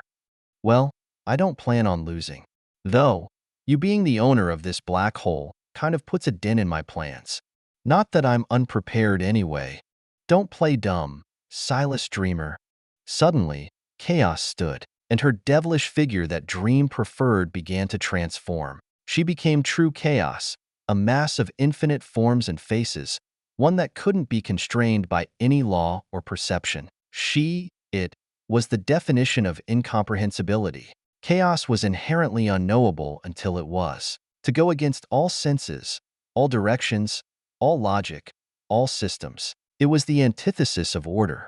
And that mass of everything surrounded Dream. It was the entire conceptual world, and it enclosed him within its infinity. Now, it had no soothing voice. Its words and meanings came to Dream like a foreign parasite entering his mind. It infected him its chaos. "You can't win," it declared simply, but Dream was unfazed. "You can't know that. Only Sophia can." "No, not even Sophia can know. Chaos does not propagate through time. It simply is. Nothing can predict that which inherently cannot be understood. I am nothing, everything, and what has yet to become. I am everything paradoxical, existence and non-existence. What I am cannot be known, and you cannot win. This time, it's my turn to say it. Let's not play dumb, Chaos." Dream leveled his gaze, his face becoming a bit colder, and his demeanor becoming a bit more true to his self. "We both know what you're looking for. That which is impossible. Yes, Croya, the thing only you have. And you seek its ascension. It's why you've been waiting. It's the reason I'm able to exist. What I can become is valuable. So you left the anchors for my existence in the universe, like Tursa Prime and the Azuras. But What I can become also surpasses chaos and order. And that's why it shall only take a single instant for this war to be decided. The voice of chaos continued to intrude upon Dream's mind. Just a single moment in time, and everything shall be revealed. Indeed, unfortunately, you don't know when that time is, was, or will be. So, perhaps this question will answer yours. Suddenly, Dream's body opened, and his core of Croya was exposed. It created its own domain. Chaos was expelled, and the conceptual world was forced to bear his words. His voice, now like chaos, directly intruded into its infinite mind. Is it possible to surpass the infinity of Ascension? No. After taking a few moments, which may have been an infinitude of thinking, chaos spit out that answer. But that also caused a reaction. Chaos, from its previously infinitely changing self, was suddenly reduced. It went back to what Dream imagined it to be, that devilish woman. But upon her throne of oblivion, she sat in a daze. No, it is impossible to surpass the infinitude of Ascension. There's your answer. Leave. The woman spoke dully, as if falling into depression. Dream tilted his head. Really? I thought you wanted to accelerate the process? It doesn't matter. If you say so. Dream shrugged, but he couldn't help a smile. Then I'll be going. Chapter 306, Black Hole. After Dream left the realm of chaos, he exited the event horizon of the black hole. Perhaps Aegis hadn't been allowed within that conceptual world, or maybe he simply didn't have the ability to enter it. Regardless, Dream only saw him again several thousand light-years away. All right, change of plans. Time to get the second most massive black hole. Of course, my lord. Patting Aegis on the shoulder, Dream moved him through the layers of reality. They momentarily appeared outside of a black hole that seemed no less massive than the other. This one is only 495 solar masses, because of course Chaos had to have the best one. Well, I'll change that soon. Saying that, Dream reached out his hand. Not long after, he pulled and brought forth another huge black hole. He tossed it toward the other, and through his intervention, the two collided and merged. 730 trillion solar masses. Without much thought, he grabbed another. 880 trillion solar masses, and another. 990 solar masses. At this point, the black hole had grown to become far larger than the one Chaos resided in, and all around it, Dream could see ruptures in the dimension, exposing conceptual space and rending the power of concepts. A physical object so extreme it was breaking through its own boundaries. It exerted influence on an unfathomable portion of the universe. Through its influence, Dream could see and feel all the myriad reached of the cosmos. It was simply one large beacon of power that radiated and pulled on everything in existence. But it wasn't quite yet done. Dream could feel it approaching the threshold he spoke of. So he pulled and added another black hole, increasing its mass yet again. The new addition was torn apart before it could even reach the event horizon. Its dark matter was strewn across the gravitational waves, warped and shredded across light years before it all fell into the center of oblivion. And this seemed to trigger the change. The black hole undulated, causing Dream to smile. Now, clocking in at 1 quadrillion solar masses, we have a behemoth unknowable to any denizen of the third dimension. Normally, it would continue to throw out flares of gravitational waves that destroyed the fabric of reality itself, tearing through dimensions and obliterating anything within its range. But now, Dream voice faded as he watched, and the black hole began to shrink. Previously the size of entire galaxies, this black hole seemed to collapse in on itself. Such a thing should be impossible considering a black hole was made by a gravitational collapse already. But TI was doing it once more, and in the process of shrinking, Dream could see the black hole absorb and shred the third dimension entirely. Like breaking beyond a cage, it began to expose itself to both higher and lower dimensions. It breached infinity, and although it would only be for a limited time, this physical phenomenon would be allowed to wreak havoc on the concepts themselves. The totality would be thrown into momentary chaos that only the gods would feel, and it would fade just as fast as it came. That was, if nobody had a hand in it. Dream watched as it shrunk from the size of a galaxy to the size of a solar system. Then, it shrunk to the size of a star. By that point, The black hole couldn't even be observed through the third dimension. Dream could only see the conceptual turbulence it was creating. At this moment, the black hole was no less powerful than a god. Even the void god, the supposed master of all things dark, including black holes, would be sucked in and annihilated within this behemoth. Dream approached it, though, and suddenly, he exposed his core of Croya. He exposed his very being, his body fading away, and the core being sucked toward the black hole. That core flew along with the conceptual waves, even as the black hole continued to shrink down to the size of a planet. By the time the core reached it, the black hole had been reduced to merely the size of a marble. The two collided and then merged. This merging prevented the black hole from shrinking any further. It also stopped the black hole from sucking anything else in. Instead, the core exerted influence on the what was no longer a black hole. It couldn't be called that now, as it had transformed under the pressure of reality and the merging of Croya. First, it was black. Then, gray wisps overtook the surface, blooming and taking over. Before long, that black hole looked no different from the core of Croya. And then, Dream's body began to reform. That was kind of fun. He smiled and looked down. Now, atop his chest was a necklace, on which hung a pendant. The pendant was formed of a whirlwind of nothingness. At its center, all light and any kind of concept was warped into incomprehensible oblivion, the contents unable to be understood or grasped by anybody other than gods. The next stage of an ultramassive black hole's evolution. Conceptual oblivion. Within that small pendant was the universe's single most extreme celestial object, and since Dream had merged with it, its power was no longer diminished by the infinity of the concepts that rejected such an atrocious existence. Instead, it was given and supported by infinite power, and the two compounded off each other.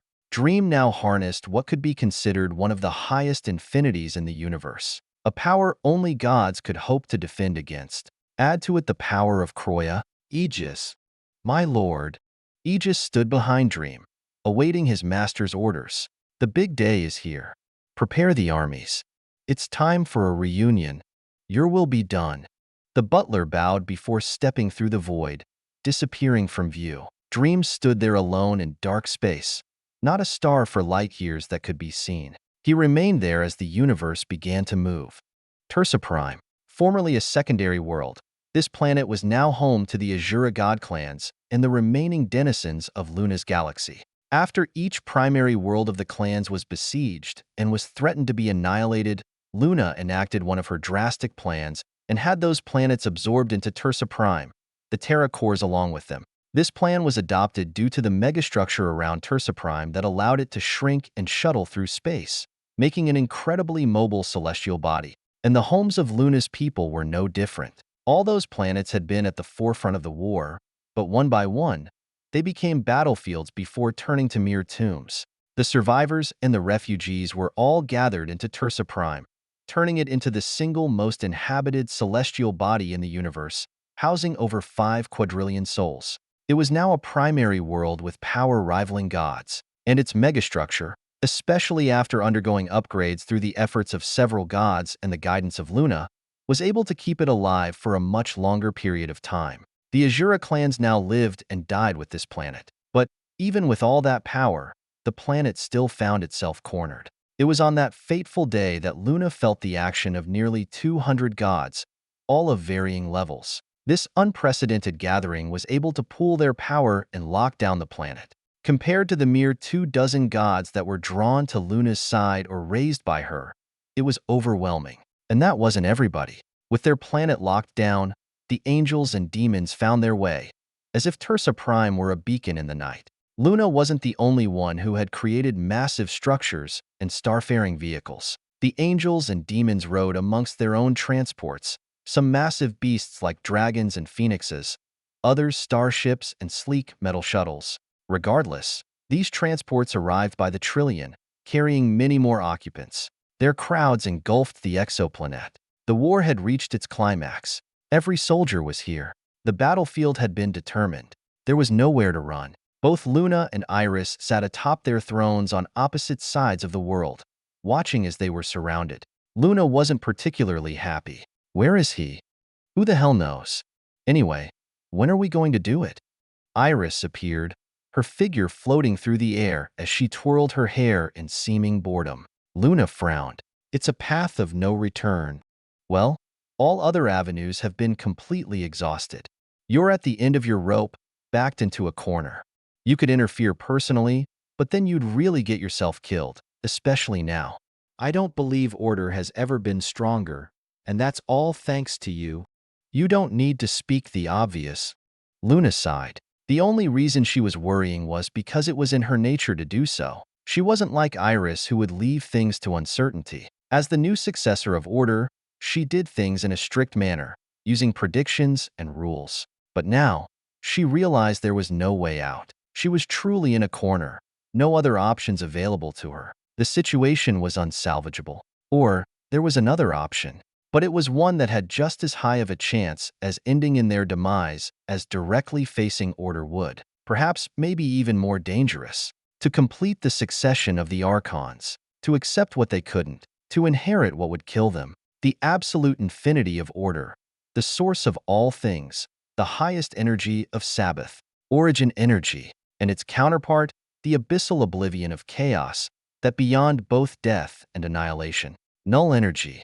These two things were the highest sources of energy in the totality. From these, every concept garnered their power. Its energy was an infinity of infinity, something which could not be surpassed nor matched. These two things comprised everything, and should Luna and Iris receive these from the Archons, they would become the highest, and they would be able to take back the universe that the false order and chaos had taken. But there was only one problem. The bond between Luna and Iris, a bond between their conceptual existences that was formed of Croya, a supposedly impossible energy.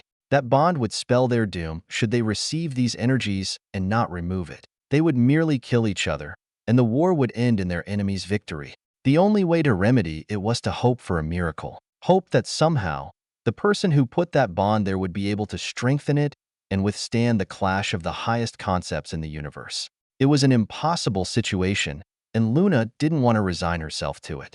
Iris, on the other hand, Luna, make the decision or I will. As Luna deliberated, Iris spoke with an irritated voice. It caused Luna to narrow her eyes. You don't give a damn about things going right or wrong, so you have no right to make the decision, and yet I can do it anyway. Which I think I'll do now, since you're being such a bitch about everything. Don't. Too late. Iris cackled while drawing her finger across space. It created a portal to the fractured universe, the grave of the Archons. When that happened, though, both the girls turned, facing the eyeball that had appeared within their throne room. They could sense its amusement. Order. Go on. Bring me exactly what I want. Two cornered rats retrieving a weapon they can't even use. Its voice echoed in their minds. It was a meaningless taunt, but Luna wasn't amused. Instead, she looked back toward Iris, who seemed completely uninterested. She only wanted to go grab the power she hadn't been allowed to long ago. That's when Luna realized it. Or, it was more like she remembered an important lesson, one she used many times during the war. Chaos had its place in the universe, and it could lead to favorable results. So long as she balanced her order and Iris' chaos, things would go well. It was why she refrained from using nothing but robots during her war. They were too orderly, without chaos, and could lead to a conceptual imbalance that ended in her loss. People, on the other hand, had certain levels of uncertainty within them that, while occasionally resulted in losses, also resulted in victory. The concepts worked in mysterious ways that couldn't be detected by merely watching the denizens of the universe in action. Every mind, every thought, every action was altered by the concepts to balance the whole of the universe. Nobody was spared. In that case, it was about time Luna allowed chaos to take the reins. That was a strategy in and of itself. So, she stood tall, turning away from the eyeball and walking toward the portal Iris created. Await our return. Eyeball. Yeah, what she said. Iris spatted order before walking in behind Luna. The portal closed, and the eyeball waited. Chapter 307. Image. In the fractured dimension, Luna and Iris re-entered the tomb, and naturally, there was only one reason they could be there. The four who had passed on their powers were now nothing more than egos, and even these egos were only supported by the power of those above them. So you've come. Have you made your decision? Will you remove the bond? Or are you accepting it despite that? Life, creation, annihilation, and death. These four appeared before the sisters and asked those questions. It was Iris who made the decision, since even now Luna couldn't do it. We're doing it. So tell order and chaos to hurry up. Hasty, but there's no reason not to be. Very well. Creation nodded to them and closed his eyes, and life smiled at the two. This will be the last time we meet then. Why? Once you two accept the final inheritance, this tomb will collapse and be lost to the infinity of totality and its unending time. Of course, if you achieve the impossible, then nothing is impossible for you who will stand above all. But if not, then we shall leave having known that we did not forsake our purpose and handed off the torch. Either way, you will succeed the archons and rid the totality of those usurpers, those fakes who merely defile the graveyard. The Cyclops, Annihilation, whose name was Adonios, roared in both rage and happiness. Perhaps because he was no longer bound by his concept, he was far more emotional, not unlike a mortal. They all were. Luna smiled back at life, whose name was Oreos. Don't worry, you'll have your place with us. Then if I'm accepting your generosity, I only need a garden. I'll take a forge. Give me the blood of thousands. They couldn't help but chat, and Luna reaffirmed in her mind that the concepts really did relinquish one of their free will. While the concepts could turn one into a god, it also came at the price of their ego. They were forced to embody the concept itself, and there was little room for one's own thoughts and feelings.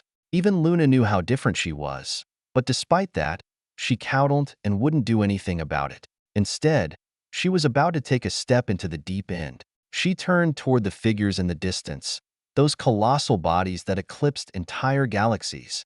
The figure with purple skin and a third eye, the one whose word was absolution and whose gaze was divinity. Order, whose name was Sabbath, and his counterpart, a figure with no shape, a mere pit of both nothing and everything. The abyss of oblivion seemed to flash with everything that has ever existed, and yet contained the darkness of unholy nullity. Chaos, whose name was Paranoia. These two who represented the highest laws of the totality, that which all of existence was founded upon. They were everything and more. Nothing existed without them. And yet, even those two had been rendered useless, now corpses that drifted through space as mere relics of the forgotten past. Luna had questions, though there may never be any answers. But that didn't matter. Are you ready? Oreos asked, seeing how Luna kept her gaze on order. Iris answered, hurry up. All right. Oreos sighed. Go on, and seek the origin of all things. With that, life, creation, annihilation, and death, all warped, their egos transforming. Turning into mere wisps of power, they formed two portals, both leading to nothing but darkness. The sisters looked at each other, giving one last smile before stepping through. Luna emerged from the darkness. Around her was a steel castle, nothing but dull gray, and no decoration that a king might brandish to display his wealth. Luna looked around her at the throne room, a simple hall with uniform walls and a single staircase that led to the throne. And atop the throne sat a wizened old man. He was the spitting image of a valiant king, one who might lead his armies into battle personally. He had purple skin and a third eye on his forehead, along with a battle uniform and a deep red cape. His attire was worn and scarred, but underneath the veil of age lied an impossibly intricate design and flawlessly crafted structure. His face was sharp, his beard kept. His eyes carried the deepest profundity, and the space around him seemed to bow to his existence. But he was defeated, slumped on his throne. Even his sword had been shattered into pieces that lie spread across the ground at his feet. And perhaps an eternity passed, but he looked to be on the verge of desiccation. Sabbath, your image of me is more flattering than pitiful. Luna heard a voice, once that was deep and buttery. My image? It is impossible for you to comprehend the image of my existence. Therefore, your mind replaces the impossible with your own reality. What you see now is only your projection, your belief as to what I am. Right now, you're no different from a mortal gazing upon an angel, or an angel gazing upon a god. There exists an infinity between us that cannot be surpassed if the one above does not will it. But I do.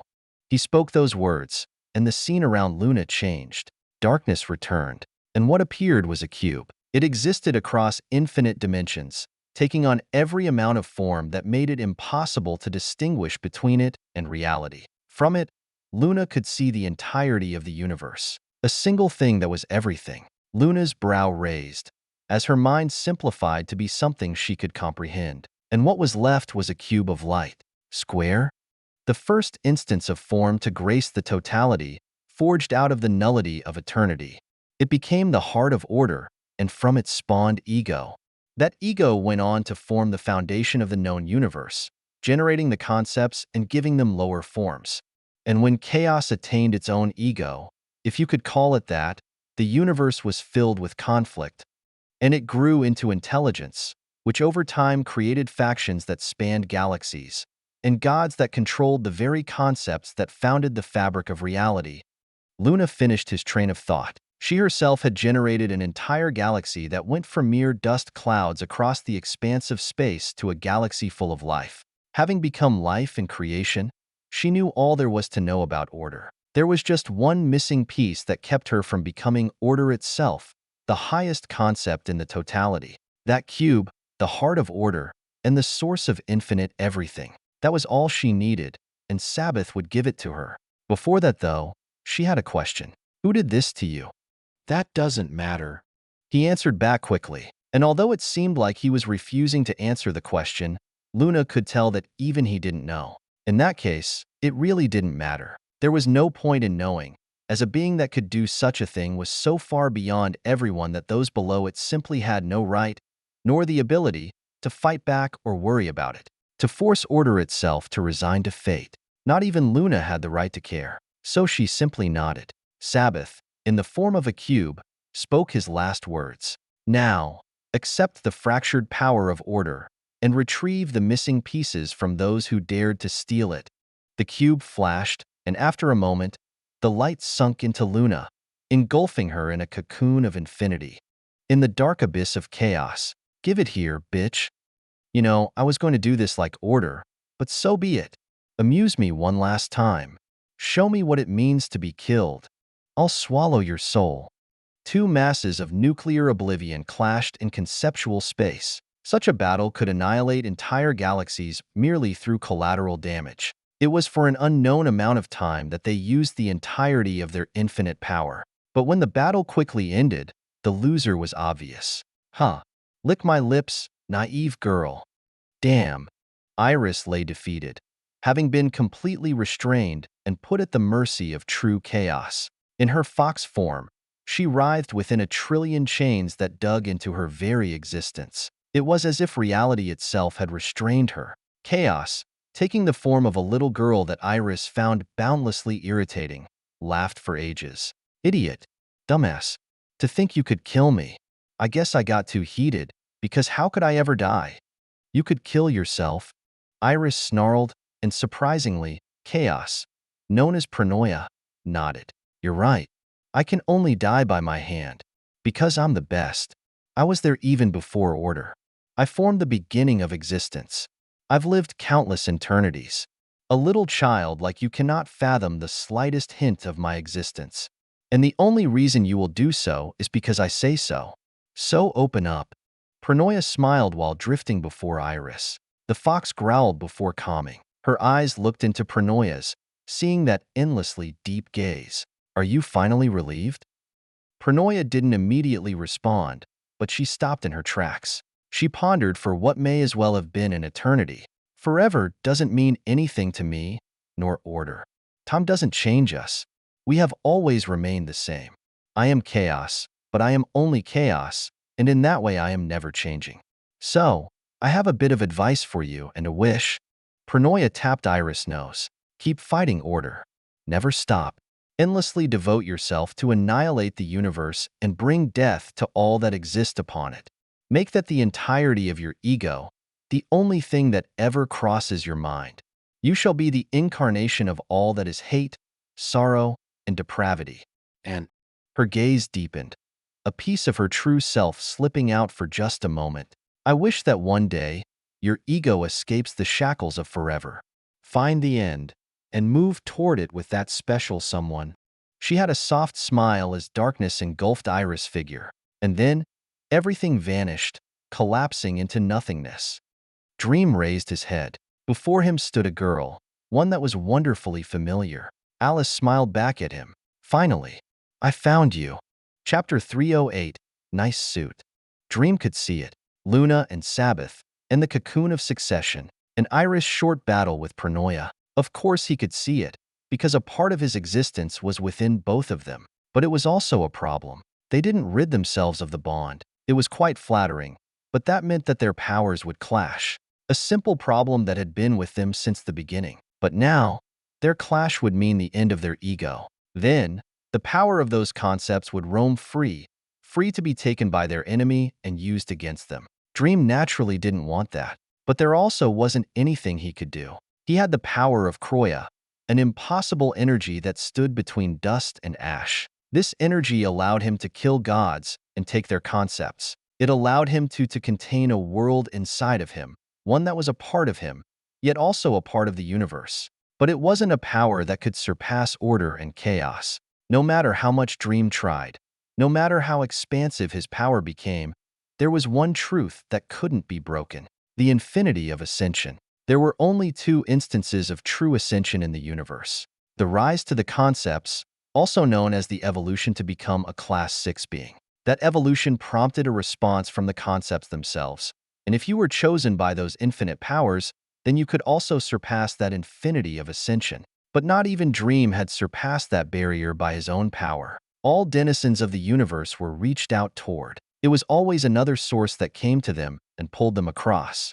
Dust and ash, two energies that existed within every being, coming to them at the first moment of their existence. It was something the laws of the universe determined, a seed that, should the host become worthy, would become the catalyst for their ascension. In the second instance of true ascension, order and chaos, Sabbath and Croya were the first, and the only reason the thieves of the universe were able to take that power was because an unknown existence had allowed them to. And even now, Luna and Iris were to ascend through the remnant power of Sabbath and Croya. Nothing happened through one's own power, only by the power of something already there.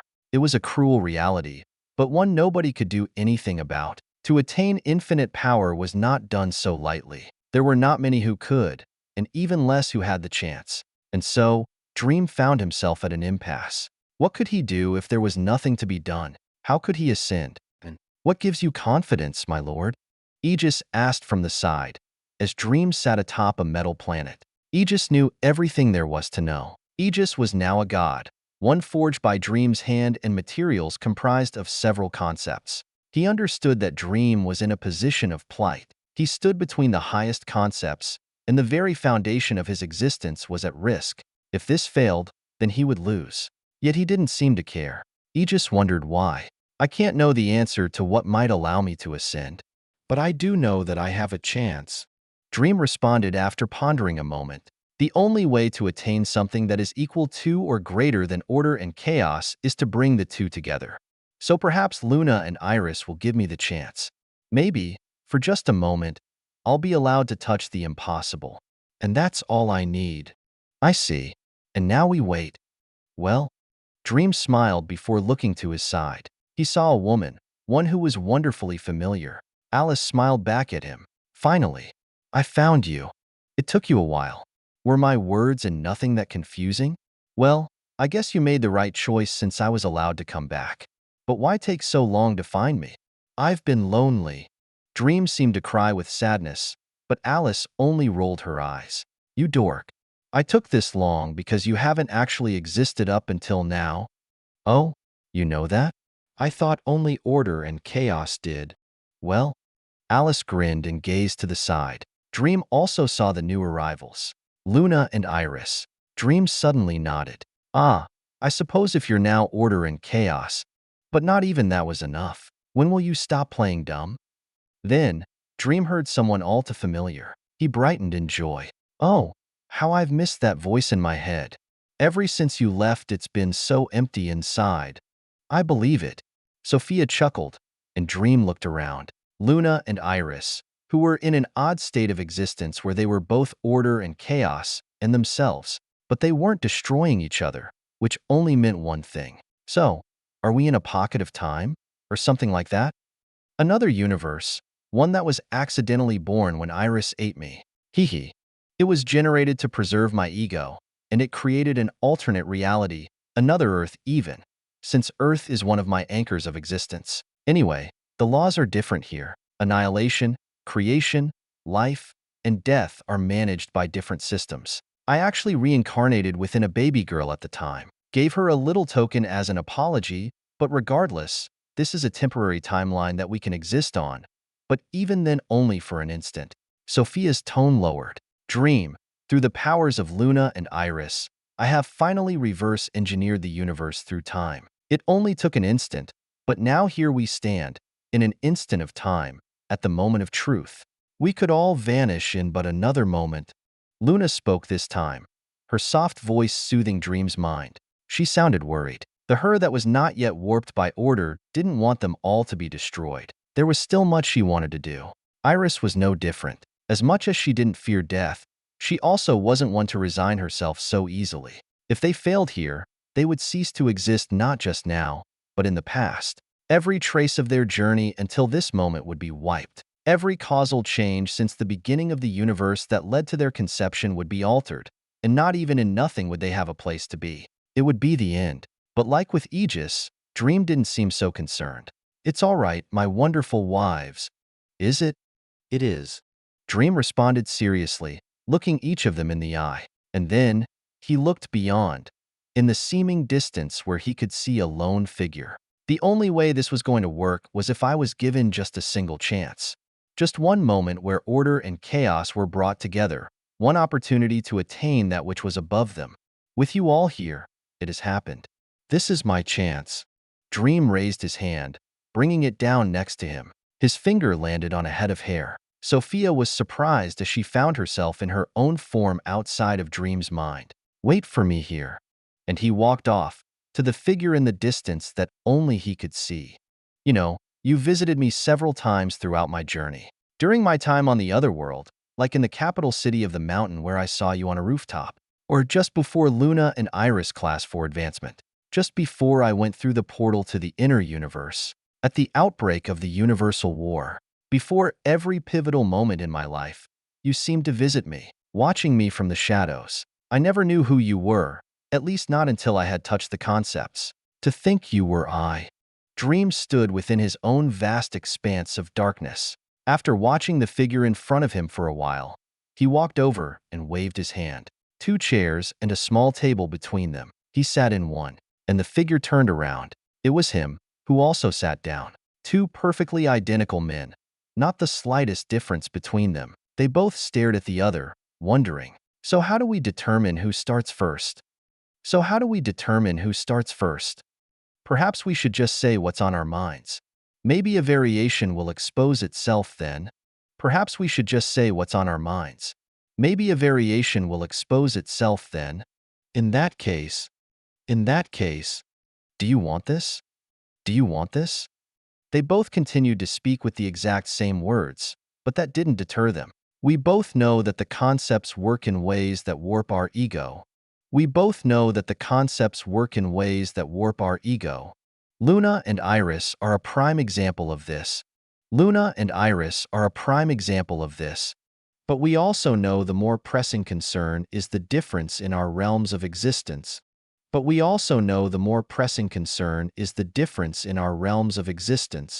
This ascension will turn you into me. This ascension will turn me into you. They smiled. There it is. Forever can be just as much of a curse as an end. What's beyond the totality of the concepts? I suppose you could say anything. Forever is a complexity.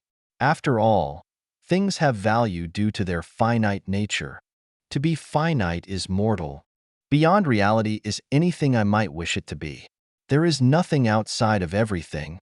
The relationship with our wives does not hinge on the finite, but anything might become boring or a chain.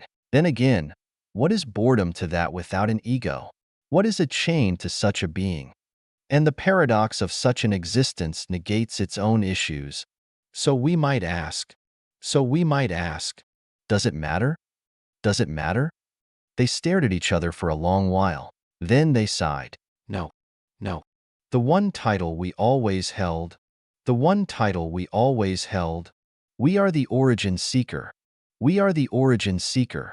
Set on a path that only we, and simultaneously anyone, could walk. Set on a path that only we, and simultaneously anyone, could walk. Because somebody had to. Because somebody had to. So, they stood from their seats, and with their hands, reached across the gap, and shook. Finish what we started. Finish what we started. And do so with the wives that were always meant for us. And do so with the wives that were always meant for us. Oh, and one more thing. Oh, and one more thing. They barely held back a laugh. Nice suit. Ha ha ha. Nice suit. Ha ha ha. Chapter 309. False Reality. Chaos appeared where order was. The mass of oblivion concentrated on the eyeball that saw all. Meaningless. Why you so strongly believe in those delusions, I don't know. We are the chosen. Those who found paranoia and Sabbath before all others and took everything. You won't understand until it's too late. That's just how you are. Chaos gave up, causing order to scoff. Just you watch. They will bring everything to us. They will be their own end. Unlikely. The two went silent. The instants in time felt so long, but it was soon interrupted. He saw Luna and Iris reappear within the throne room, and for a moment, he was sure of his thoughts, until time continued, and they vanished. Chaos saw this, and decided to leave. It has been decided. It was meaningless. No. Order, unwilling to believe, vanished from his place, and his will swept over the entirety of the totality, all the universe, every concept and their worlds, and even the regions of nothingness. He searched it all in but an instant, but they were nowhere to be found. Until Luna appeared before him. He focused on her. You. It's irritating, not being able to control me. I may be the first being in your existence to live beyond your absolute influence. And really, to think I could beat you before. I was naive. Luna sighed, but then smiled. Thankfully I have it now. Origin energy. Both of us now hold dominion over it. An infinite infinity. So, that makes us equal in every way. That may be true. Order narrowed its eye. But you will never be able to expand throughout the universe. Your denizens will continue to be slaughtered, every uprising crushed. You will hold no true power. For eternity, you will be suppressed. That's if everything continues as you foresee it. With everything under your control, you indeed have the power to do that. But, she snickered, there's still a variable outside of your control. Did Chaos tell you about his visit from beyond existence? Silence. Order roared. There is nothing beyond me. There is nothing beyond the highest. We won't know that until time continues. Keep your eye open, Order, and watch as your universe burns. Luna left with that statement, her existence vanishing from Order's perception entirely. With rage, Order set his sights on the armies outside Tursa Prime, the armies of angels, demons, and gods that threatened to wipe out the remaining hold that Luna had on the universe. He gave a command, destroy them all. In a dark space, what was once the graveyard of the Archons, those founders of the universe no longer existed, their corpses no longer drifting in limbo. But the space was not empty. In the center of that fractured universe was a single sphere. It was invisible, and not even Luna or Iris could see it after becoming order and chaos. But it was there, and Dream appeared next to it. He approached the transparent sphere. So this is where you were. Hiding in plain sight, huh? He chuckled before placing his hand against the sphere. And then, it changed. It became Earth, allowing Dream to see the planet's birth and the conceptual forces that led to the evolution of humanity. Then, it became a star, glowing with hot blue radiance. Then, it transformed into conceptual world of death, and life, and creation, and annihilation. It could become everything and anything. It could create and destroy. There were no bounds to its capabilities. But in a way, what it created was dependent on what already existed. It was a false copy, not the true thing. So although it could become the concept of death, it was not death. It was an empty shell, a mere vision of everything, but one that held the potential of all things. That meant Dream needed to fill this shell, this sphere, with all things that are real. And for that, he would need help. He would need a medium that could spread throughout the universe, one that was himself yet also others. And there were 4 people that could help him perfectly. Croya is your lesser form, that between order and chaos, between origin energy and null energy, higher than them. What would you be called? He pondered for a moment, and then reached out. His core of Croya, one that contained an entire machine world and many concepts, merged into the sphere. It all became transparent, but Dream could feel it. The incomplete form of that which was above all. It merged back into his body, becoming him. It merged with his mind, with the boundless infinity that comprised his existence, with all other abilities and concepts that he had ever accumulated throughout his life. And it became the final skill that he would ever attain. False reality. Dream smiled. Good. Now, how about we go and make it complete?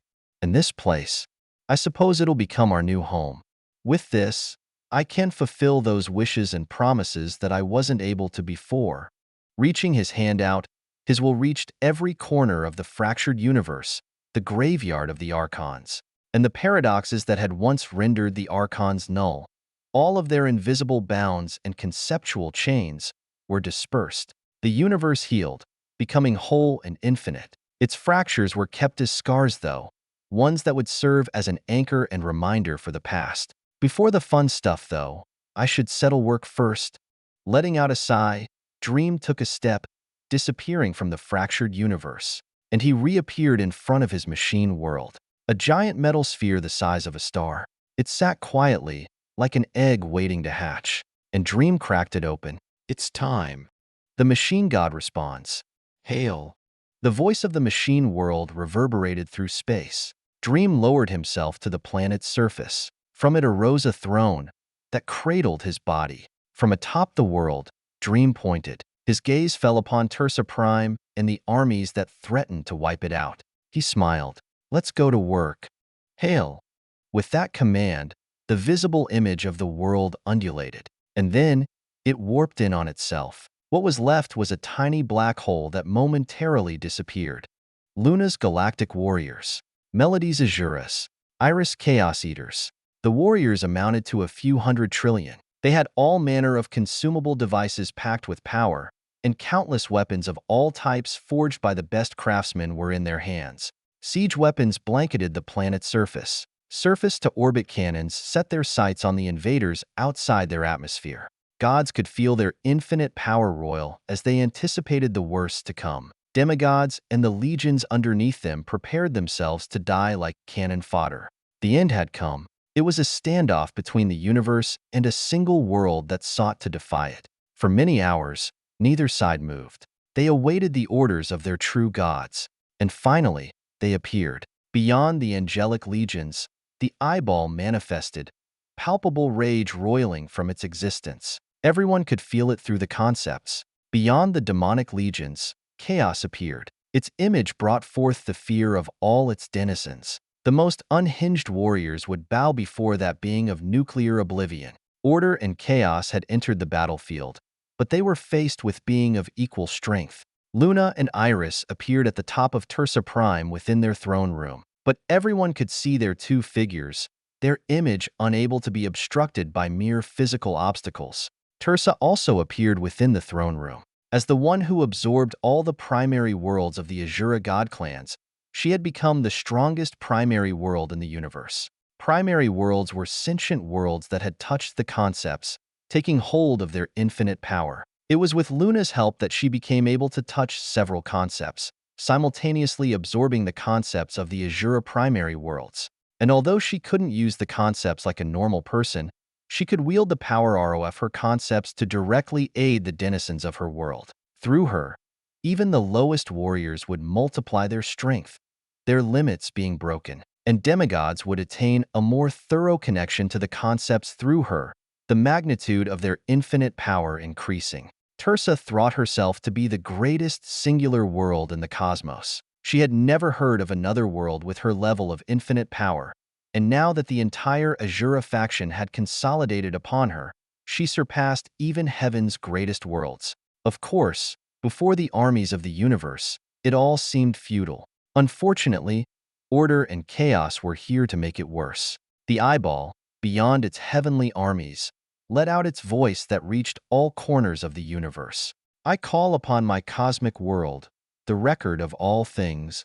The record responds. With his word, all the denizens of the universe, both of heaven and hell, felt their souls respond. Their power that was granted and codified by the system, including even the God cores and conceptual infinities, bowed to the ultimate power of the universe. The record, the all-powerful system. It wasn't a cosmic wonder. It was the cosmic world of order himself. Luna narrowed her eyes, while Tersa felt the situation become worse. What's a cosmic world? She asked Luna, who answered simply, a world that has surpassed the bounds of primary worlds. One that doesn't just wield the power of concepts, but becomes a concept. It is not just a conceptual world, but one that can manifest within the universe. Since the gods of heaven and hell never had control of any concept, they were unable to create them. So only order could create one, and it took the form of the record. A world bonded to him directly. Well, I guess I was naive for thinking I was the best. Tersa smiled wryly, but then Luna looked at her. As she pondered, Chaos spoke similar words. I call upon my cosmic world, the lineage of nothing. Her words garnered a response amidst the darkness of space. Phantoms began to appear, like zombies rising from the dead. Demons and angels manifested by the trillion, multiplying the size of the armies around Tersa Prime. This time, Alice appeared within the throne room, her gaze curious, calling upon those who have existed in the days bygone and those who will exist in the coming ages. All the warriors of the past, present, and future have arrived, their existences pulled from the eternal void of nothing. These armies of time amounted to several times more than what was present, turning the hundreds of trillions into quadrillions that completely engulfed Tersa Prime. Not a single ray of light from the nearby star fell upon the world. Another blow that turned the situation more hopeless than it already was. But then, Tersa. Luna called, and her clear gaze made Tersa regain some hope. Become my cosmic world. What? Can I do that? If I want you to. Nothing is impossible for me. Tersa went silent. Her womanly figure that had been crafted through her experiences with Dream looked conflicted. Don't worry. Luna grabbed Tersa's hand. You aren't betraying Dream. Through this, you will be elevated, becoming a world directly bonded with order. So when the time comes to see Dream again, you'll be someone who can stand proud beside him knowing that you have what it takes to be of service. I understand. Tersa nodded. I'll do it. Good. Then, let the transformation begin. Tersa's figure shone with great light. Then, she warped into a small seed. Luna took this seed and dropped it. It hit the ground, and with an explosion, engulfed half the world with its power.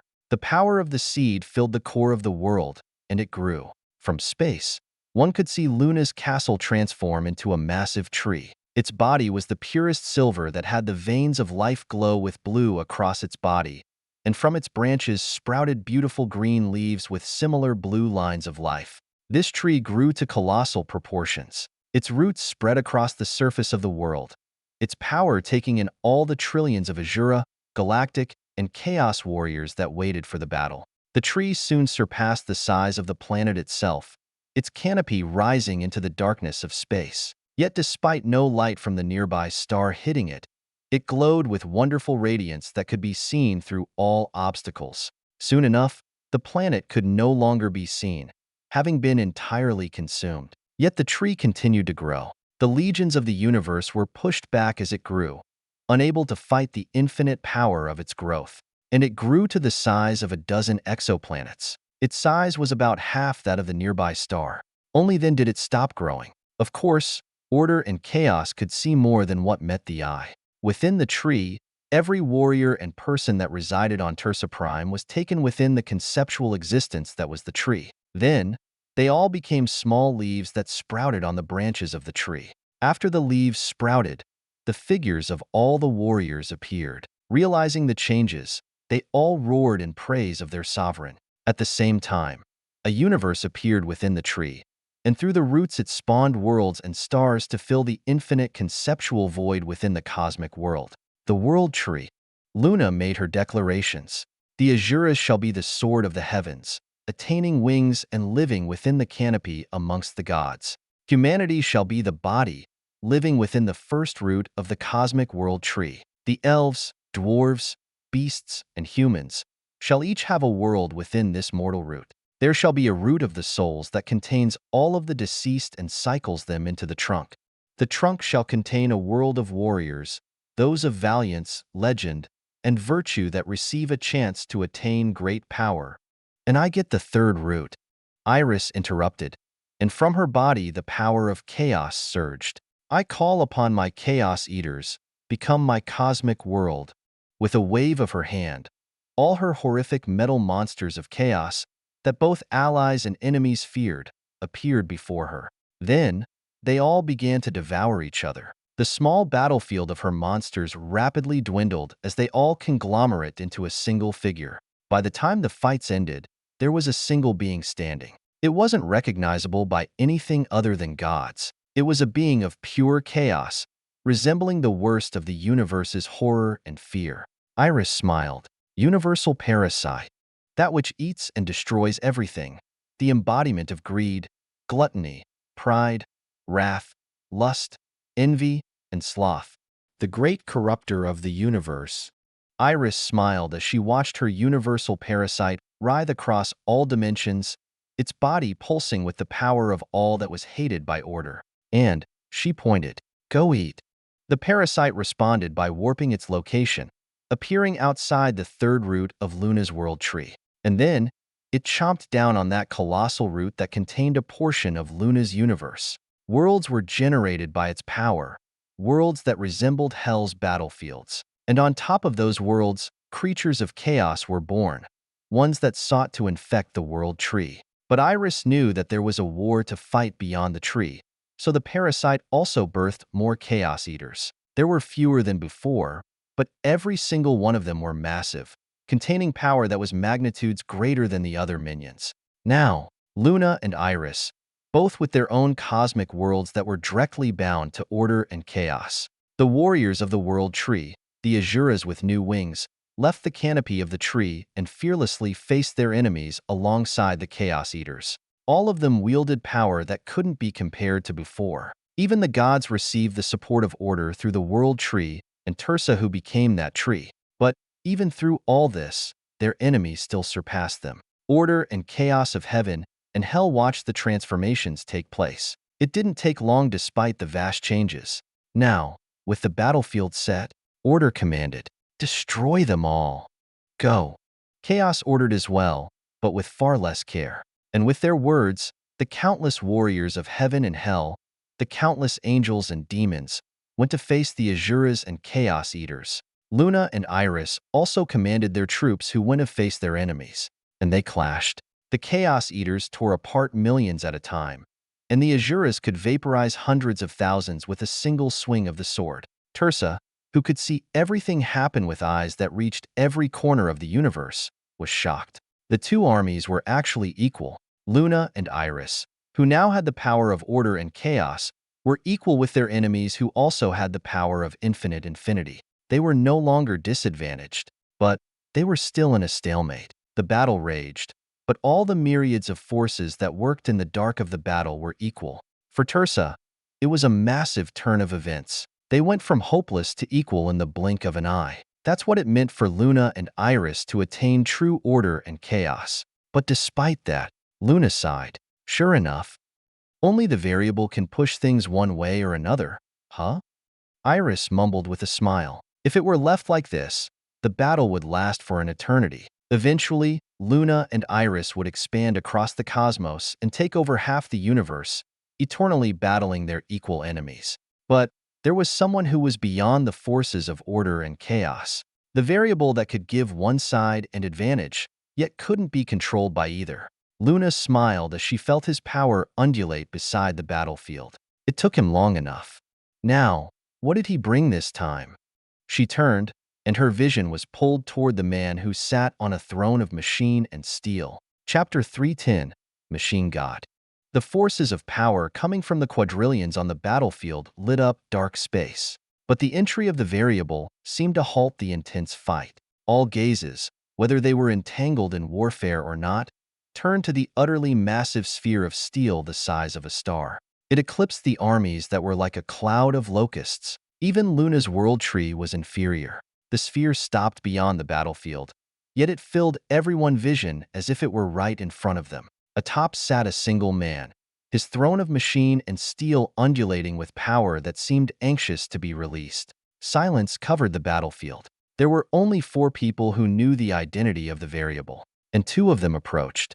Luna and Iris appeared next to Dream. It was Luna who spoke first.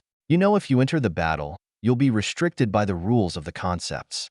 You will only be able to do battle through your creations, not personally. That's true, but not to the extent that you are restricted. Dream smiled. The only thing that's restricting me is the path I must take. Other than that, my creations contain my full power. So in a way, there are no such restrictions. And besides, no matter how small, I'm still the variable. The one inequality in this stalemate. I understand. So what will you do? Is that even a question? Dream raised a brow at them before waving his hand. Go on back and watch the show. I'll be finding you later for something special anyway, so just wait a little while longer. As if the universe were carrying out his request for him, Luna and Iris were sent back to the world tree. That's when they felt it. Not just them, but the entire battlefield felt a fluctuation in space, a gravitational wave that swept over them all. It shook their bodies and souls, and if it wasn't already, everyone's attention was pulled by the steel sphere. Dream's gaze swept over all from his throne. Aegis, my lord, the butler responded, rising from the steel ground. It's time. Your will be done. Aegis bowed before sinking back down. And then, a voice echoed across the universe. The machine god responds to the call of our sovereign. Hail. Crack. With those words, the steel star suddenly fractured. Everyone watched as a fissure in the center split open, widening and revealing its core. Luna couldn't help but gawk, while Iris couldn't help her wide smile. All soldiers of the universe froze as the sight was revealed to them. The most massive black hole in the universe, a singularity of utter dissonance and nullification. That source of obliteration spun within the core of the steel star, its power only contained within its shell. The steel star unfolded like a flower, brandishing the internal machinery of the world inside. And then, it began to dissolve. The steel fell apart into particles that reassembled themselves into a single monolithic figure. Its height was so colossal that a single step could traverse a solar system. Its hand could grasp the world tree as if it were a sprout. It could crush worlds with a fingertip. The machine god stood tall with the black hole in its chest, and it brought its hands together in prayer. Dream sat above its hands, the target of the machine god's prayer. He smiled with a mumble. This is my cosmic world. Order and chaos. All the gods and demigods, and even the incalculable soldiers, could see the smile on his face. After a few moments, the machine god spoke. Repent, all ye who defy the sovereign. Let salvation bloom from the barrel of the great equalizer. Witness the purity of the blessed machine. Hear the message from the harbingers of the new age. Hail the sovereign who rewrites reality. Hail he who creates gods. Hail. Its words reverberated in the minds of all, and when it was finished, it spread its hands. From its 2 palms came 2 beings. One of them was a woman who carried a chalice, her eyes blindfolded, and dressed in a pure white dress. The other was a man, his body covered with black spiked chains that bound his limbs and body. From the machine god's palms they descended, and entered the battlefield that had all but halted. And from millions of miles away, the man bound by black chains threw his arm out. A chain flew through space, grabbing onto a demon and pulling him back. The demon, a demigod, was unable to fight against the power of the chains. His conceptual power was restrained, the record of his existence all but rendered useless. And while he was restrained, the woman approached him, tilting the chalice and letting a drop fall onto his head. And it was as if liquid metal spread over him. The demon struggled as the metal spread from his head to his toes, engulfing him completely before he was turned into a metal statue. And then, the eyes of the statue opened, its flash transforming into machine, its existence being converted. The woman touched the machine's forehead. Go and vanquish the enemies of the sovereign. As the harbingers command, hail. The former demon kneeled before charging into the battlefield with his guns, and the man bound with chains continued to capture others, going from 1 to 100 to 1,000 at a time. He and the woman of white converted demons and angels alike, purifying their flesh and blessing them with the strength of steel. But it wasn't a simple conversion. Order, who stood beyond heaven's armies, realized what was happening. You are consuming them. He set his gaze back on Dream, who continued to watch from above the machine god. Rewriting reality. It's not enough to reduce our power. You wish to take all, to become all. What can I say? Dream smiled. I'm a very good defense contractor. Retreat. Order gave his command, and with it, the demons and angels turned and fled. The man bound by chains captured as many as he could, the woman purifying them, and the soldiers using their power to assist. But there were too many, and not more than a mere 10 million were blessed the strength of steel. Still, it didn't mean the battle was finished. Dream pointed. Go. As the sovereign commands. Hail. The harbingers bowed and gave chase with their army, off to carry out the conquest of their sovereign. And the machine god put its hands back together. Oh, sovereign, shall we begin? Yes. As my cosmic world, it will be your job to bring completion to my false reality. You are the medium of my power. Use it. Your will be done. This reality shall be yours. Azura's. Suddenly, there was a shout. Luna's voice filled the minds of everyone around the world tree. Support our allies. Destroy those who sought our extinction. Ra. The Azuras roared before forming into armadas and flying away with beams of light. Iris merely pointed. Fetch me their souls. Screech. Her parasites and chaos minions tore holes in space and disappeared, off to eat anything living or dead. At the same time, the machine god left. I shall be in the center of the universe. And with those words, it disappeared. What was left were Luna, Iris, and Dream. Dream appeared beside the two women. So, how are my wives doing? Don't touch me. Luna dodged Dream's hand, causing him to sigh. So the concepts are suppressing your ego again? This is normal. We live to be the foundation of all that exists in the totality. Sounds like a drag. Good thing I have a remedy. Dream smiled and then he reached out once more. Iris didn't bother dodging him, and although Luna tried, she was mysteriously unable to. It was as if her existence were anchored to one place just long enough for him to tap her forehead. And once he did, the three disappeared. Oh, you're back. It's about time. Alice and Sophia greeted Dream when he appeared within a dark space. Luna and Iris, who also appeared, were confused for a long moment. What? Take your time. Your ego needs to regain itself. What is this place? Luna asked as she looked around. She couldn't feel anything in particular, not her power or the power of the universe. Going from being an all-powerful being who sensed every infinite piece of information in the totality to a mortal girl was jarring. It shook her mind, but she recovered with Dream's help. He smiled. This is my skill, called false reality. It is, well, reality, but mine. Here, anything can be anything. I've brought you and Iris here to separate your ego from order and chaos. That way, you'll still have your place as the highest concepts, but also not be suppressed. The best of both worlds. So does that mean we can do whatever the hell we want for all eternity? Iris walked over and wrapped her arms around Dream's neck with a seductive smile. It seemed she recovered quickly. He nodded. Indeed. But before you let loose, there's a few things I want to do. Dream left her embrace and turned around, facing the fractured universe. Sophia, did you prepare them? I did. With Alice's help I pulled them from time and nothing to bring them back here. They'll have memories of everything up until their deaths. Good. Oh, and I'll also employ this. Dream lifted his hands, looking down at his left and right ring finger. On the left sat a ring, the sign of the bond between him, Alice, Luna, and Iris when they got married. But on the left was now another ring, the Dreamer Ascendancy. It's about time I formally established it. He smiled and turned back to his wives, Sophia, Alice, Luna, and Iris. He looked into each of their eyes. We're going to bring our family and the few significant friends we made along our journey.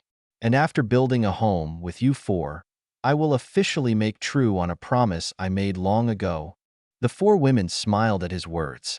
It's time to fill the Dreamer Ascendancy. Chapter 311. Family. Mom. Dad.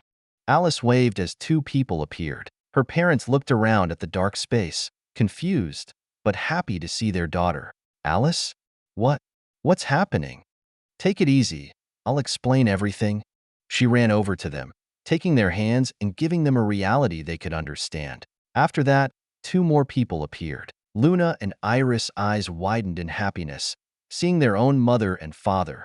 Riddick and his wife Celine were similarly in a state of confusion, but they focused on their daughters to ground themselves. Iris. Hi, Dad. And Luna. Yes, I'm here too. Riddick and Celine went and hugged their daughters. At the same time, Sophia nudged Dream's shoulder. For people were approaching, all of them looking just as familiar as Dream remembered. They also saw Dream. Son. Dream. What's going on? His parents and brothers. They all rushed over, but before he got caught up in greetings, another presence manifested. Damn. Drag me through a universal war again. Why don't you? What the hell was all that? Melody stamped her feet, walking over and poking Dream in the chest. I'm a god, the highest Azura god. I took control of the concepts of severance and discord, so why was I jerked around like a doll by you guys? Since when are gods so easily killed?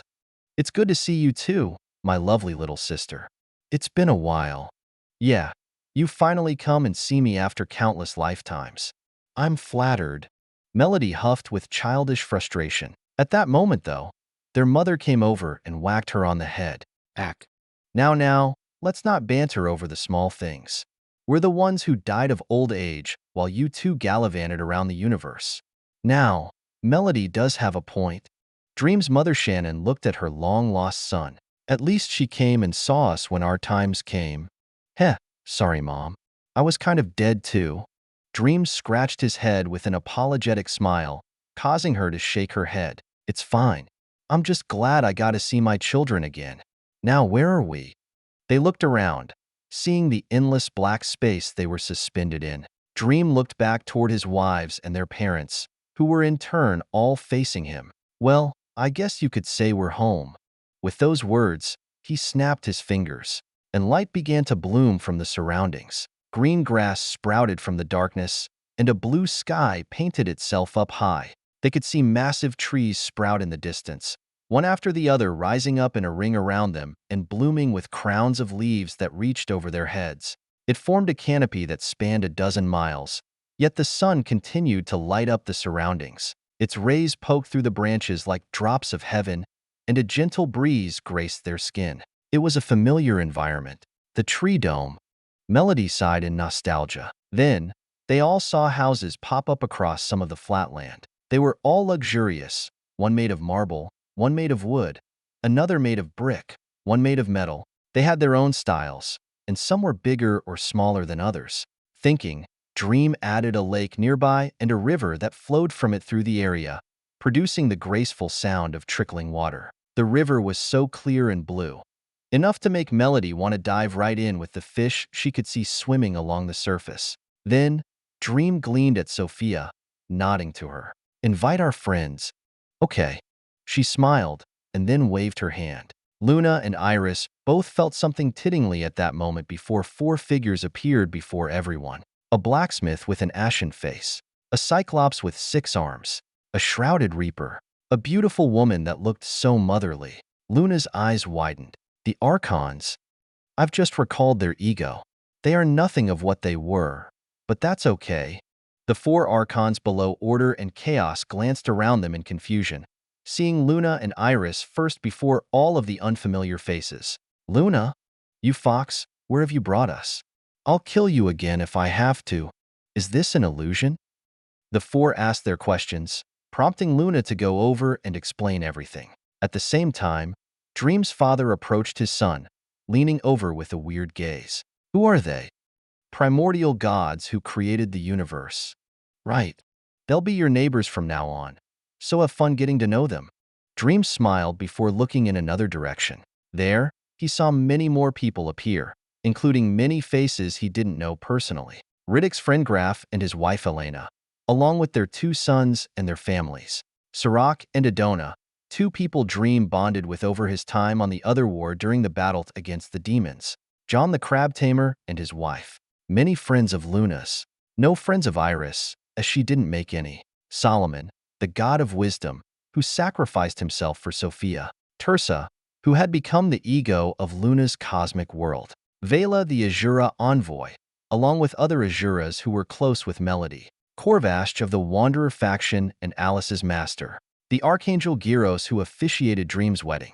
More friends, more families. And finally, Keeper. Even after so many years, you still don't have arthritis. I'm impressed. The Guardian was silent as he watched Dream approach with open arms. But when he noticed the oddity of his location, he looked around in confusion. That's when four others caught his eye. Archons. His eternally stoic visage broke, catching the attention of those four. The Archons gazed upon an old subordinate. Oh, is that Emperor Eternia? The 15th Emperor greets the Archons. The Keeper kneeled before the Archons, and it was Yao who came and picked him up. Rise, Keeper of the Legacy. I accept your grace, Starsmith. Haha, that's a title I haven't heard in a while. Yao couldn't help the laugh, patting the Keeper on the shoulder. Eternia, we are no longer the Archons, you know. The legacy has been passed on, the succession completed. Your job, our purpose, has been fulfilled. You are no longer the Keeper of the Legacy. Yao let out a long sigh. You are free. We all are. Yes, and I freed you. Dream suddenly appeared, putting his arm around the Keeper. Hey, now that you're not in that cage, we need to get you out in the world. Here, let's go to a bar and get a drink. Though, what would be strong enough for you? Maybe we can churn something up from a star. You like liquid star? Maybe top it off with a dash of nebula? Don't touch me. The Keeper bent space, warping out of Dream's grasp. Dream flicked his head with a smile. You know what you need? A wife. Mark my words, Keeper. By the end of the next millennia, I'll be officiating your wedding. No, I get to officiate the wedding. I'm his master. This time, it was Yao who stepped forward. Dream narrowed his eyes. I'm his best friend. A master is more important. Nobody asked for your opinion. The implication surrounding your declaration prompted my refute. Oh, did I stumble upon a fellow smartass? Very well, let's break it down. Dream. Luna's shout interrupted just as Dream and Yao were about to sit down and debate. Dream sighed. We'll talk later. Don't worry. You have 1,000 years to find a non-existent argument. Oh, really? Dream. Time and place. Fine. With a huff, Dream turned away. He walked back to his wives and looked around. There were many people, too many for the few houses they had. So Dream waved his hand, and the view changed as everyone was taken beyond the tree dome. They stood in the sky, looking down on a mountainous landscape with all manner of natural formations, like valleys, rivers, caves, and forests. Looking around, Dream lowered himself to the floor. Everyone watched as he landed in the center of a flat valley next to a mountain range. The temperate climate, the lush life surrounding him, the curious wildlife that took all kinds of exotic forms. Nodding, he looked at the ground and pointed. Then, black stone began to rise from the ground. It was a rectangular monolith, colossal in size as it rose to be nearly a mile tall. Then, he traced his finger, and script began to appear on its surface. Luna read it as he wrote, "The town of beginnings. Here I established the first settlement of this reality, a place destined to grow in the future under the banner of the Dreamer Ascendancy. But first, It will be populated by everyone here who isn't part of my immediate family. Hey, Starsmith. Dream turned toward Yao. You'll be the builder for this town. Keep the scale reasonable. I guess it's something to do. The Archon shrugged. With that, Dream sighed. All right, that'll be all for me for now. By the way, everyone will need to relearn all their magic and whatnot. There's no such thing as a record anymore, so have fun feeling around. Now, I must go. I have things to do. Dream clapped his hands, and then he and his family vanished from the area, leaving everyone to their own devices.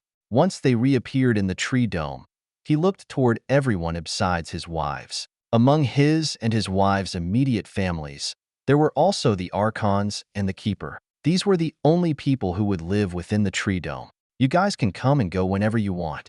Aegis will help you until you figure things out yourselves. Aegis, my lord.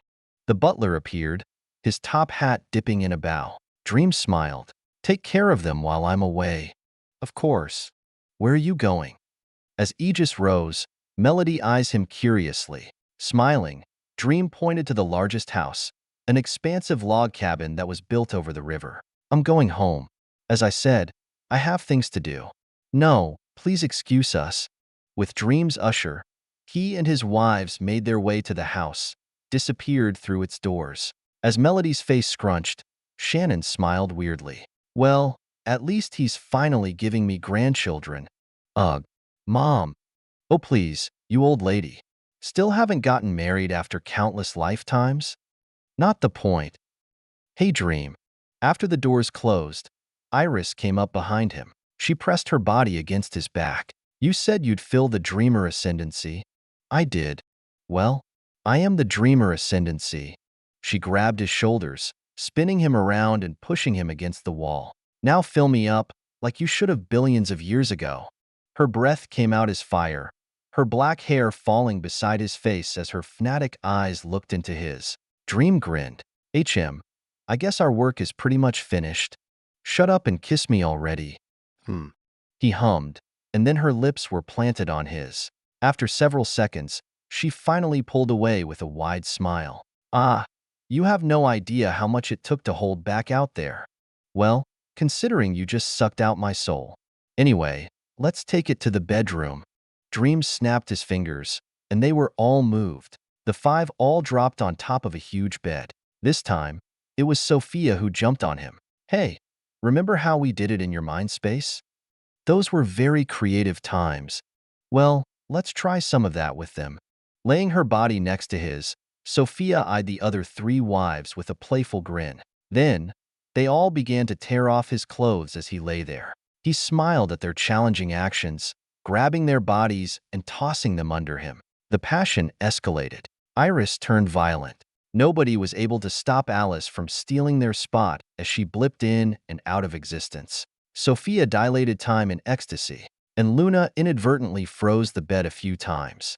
Their tumble lasted well through the day, and it just kept on going. Chapter 312, Goddaughter. It's been 2 years. Melody stomped over to the doors of Dream's house, banging on them with ferocity. I mean, good God, people.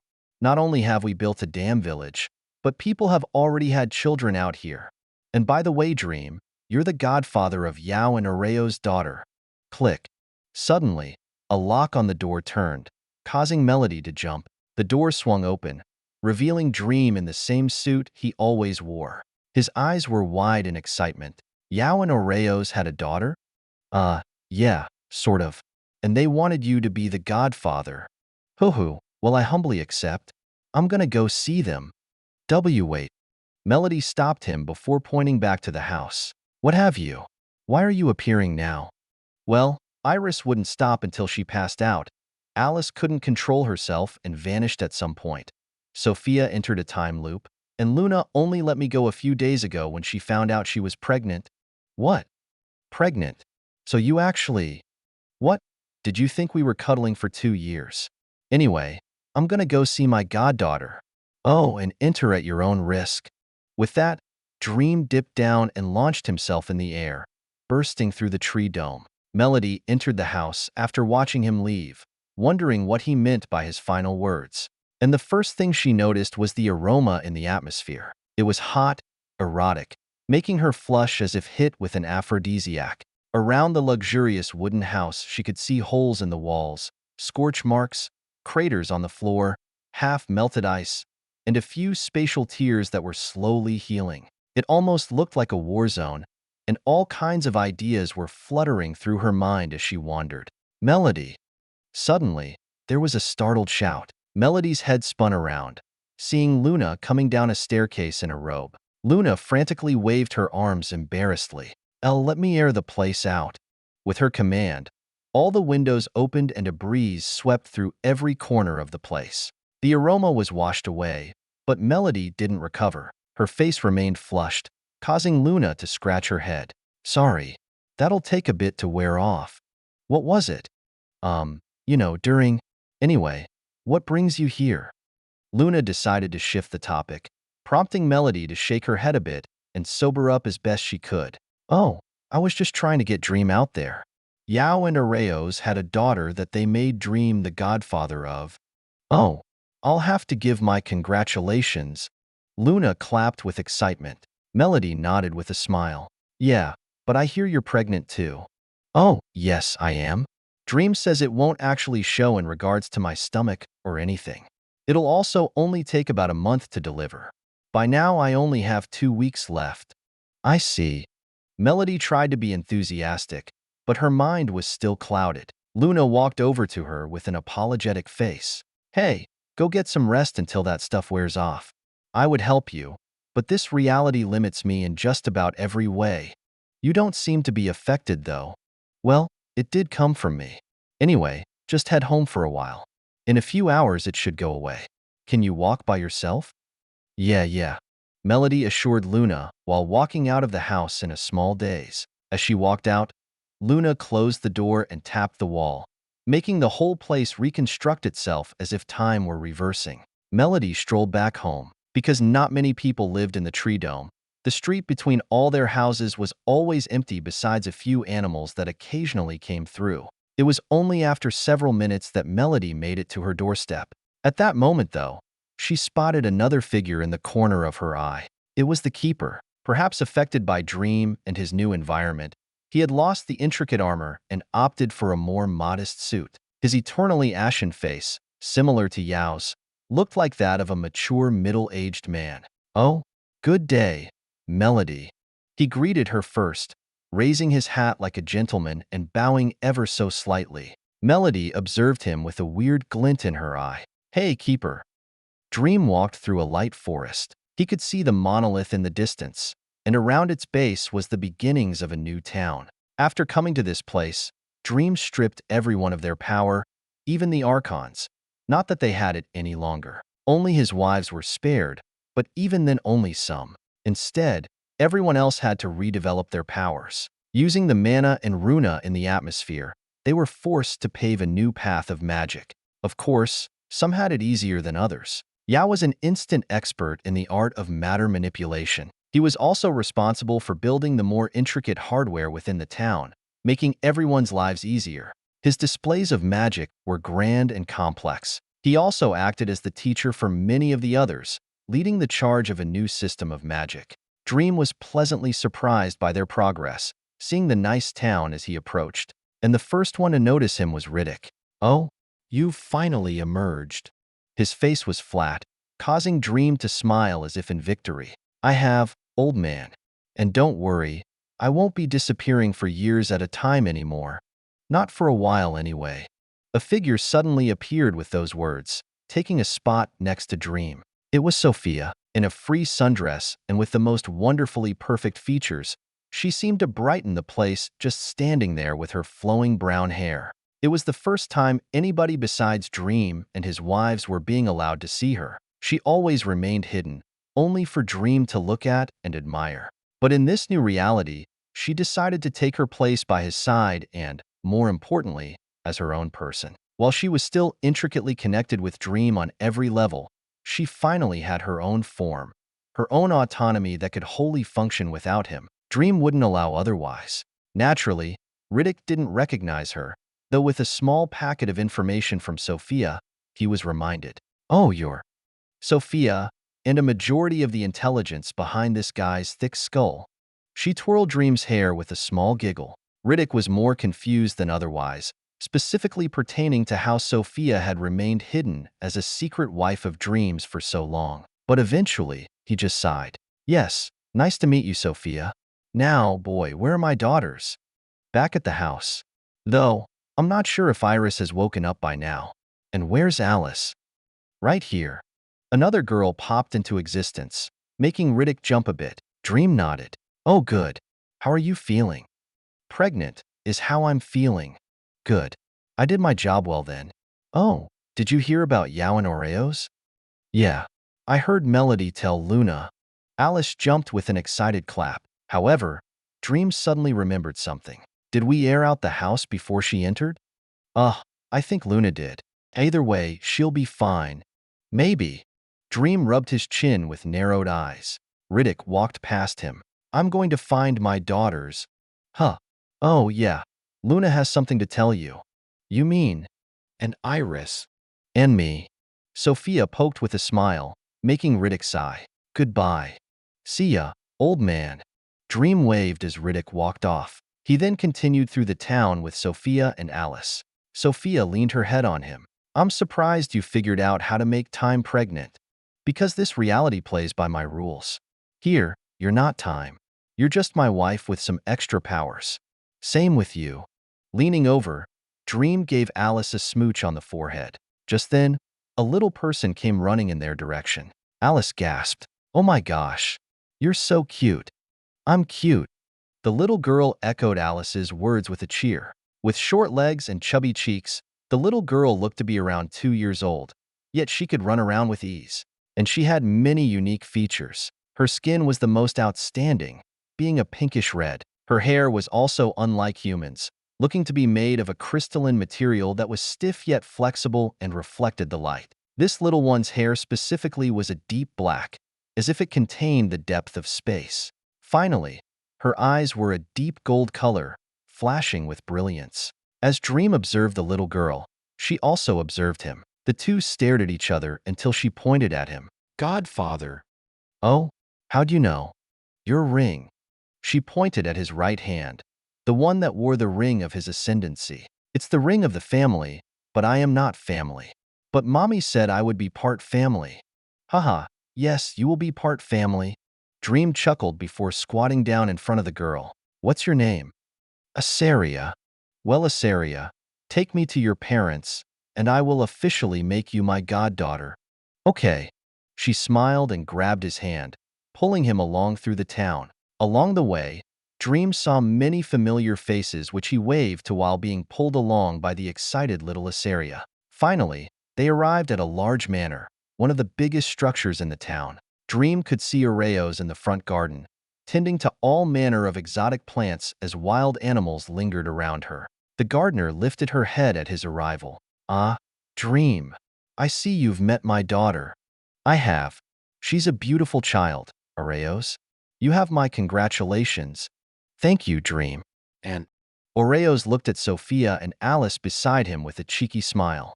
I suppose I'll give my own early congrats as well.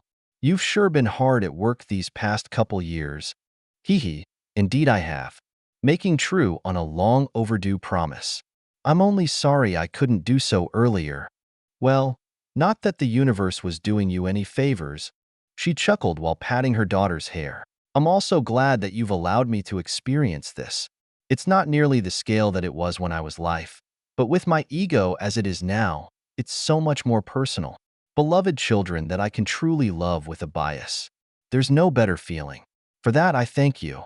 Oreos gave her heartfelt appreciation, her glistening eyes looking into Dreams. He nodded. Of course, Oreos. You deserve this. Now, what should I do about this cheeky little child? Dream bent down and pinched Asaria's cheek, causing her to wiggle around. Then, he narrowed his eyes while looking at her. I must give you a token of the ascendancy. Should I give you a flower? Yes. Or a necklace? Oh, that one. Or maybe a ring like mine? Yes, yes. Asaria got more and more excited, brimming with anxiousness at what Dream would decide to give her. It seemed she placed great significance on the token of the family. Yet even with her excitement, she stood stiffly like a soldier being inspected, waiting for the decree. Finally, Dream smiled. You know, I've got just the thing. Close your eyes. Okay.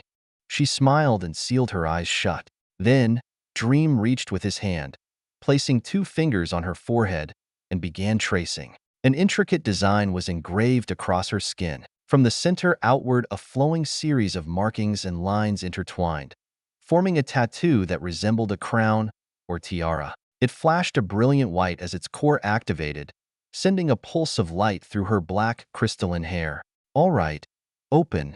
Dream spoke, and when she opened her eyes, he handed her a shard of glass that acted as a mirror. Seeing the crown of light on her forehead, Asaria jumped in joy. Wow, it's pretty. Of course, a crown of the mind befitting the goddaughter of the dreamer ascendancy. Now, you're going to have a dream tonight as the crown settles in your mind. Be sure to tell me how it goes tomorrow. Promise. Promise. And thank you. Hee hee, you're so cute.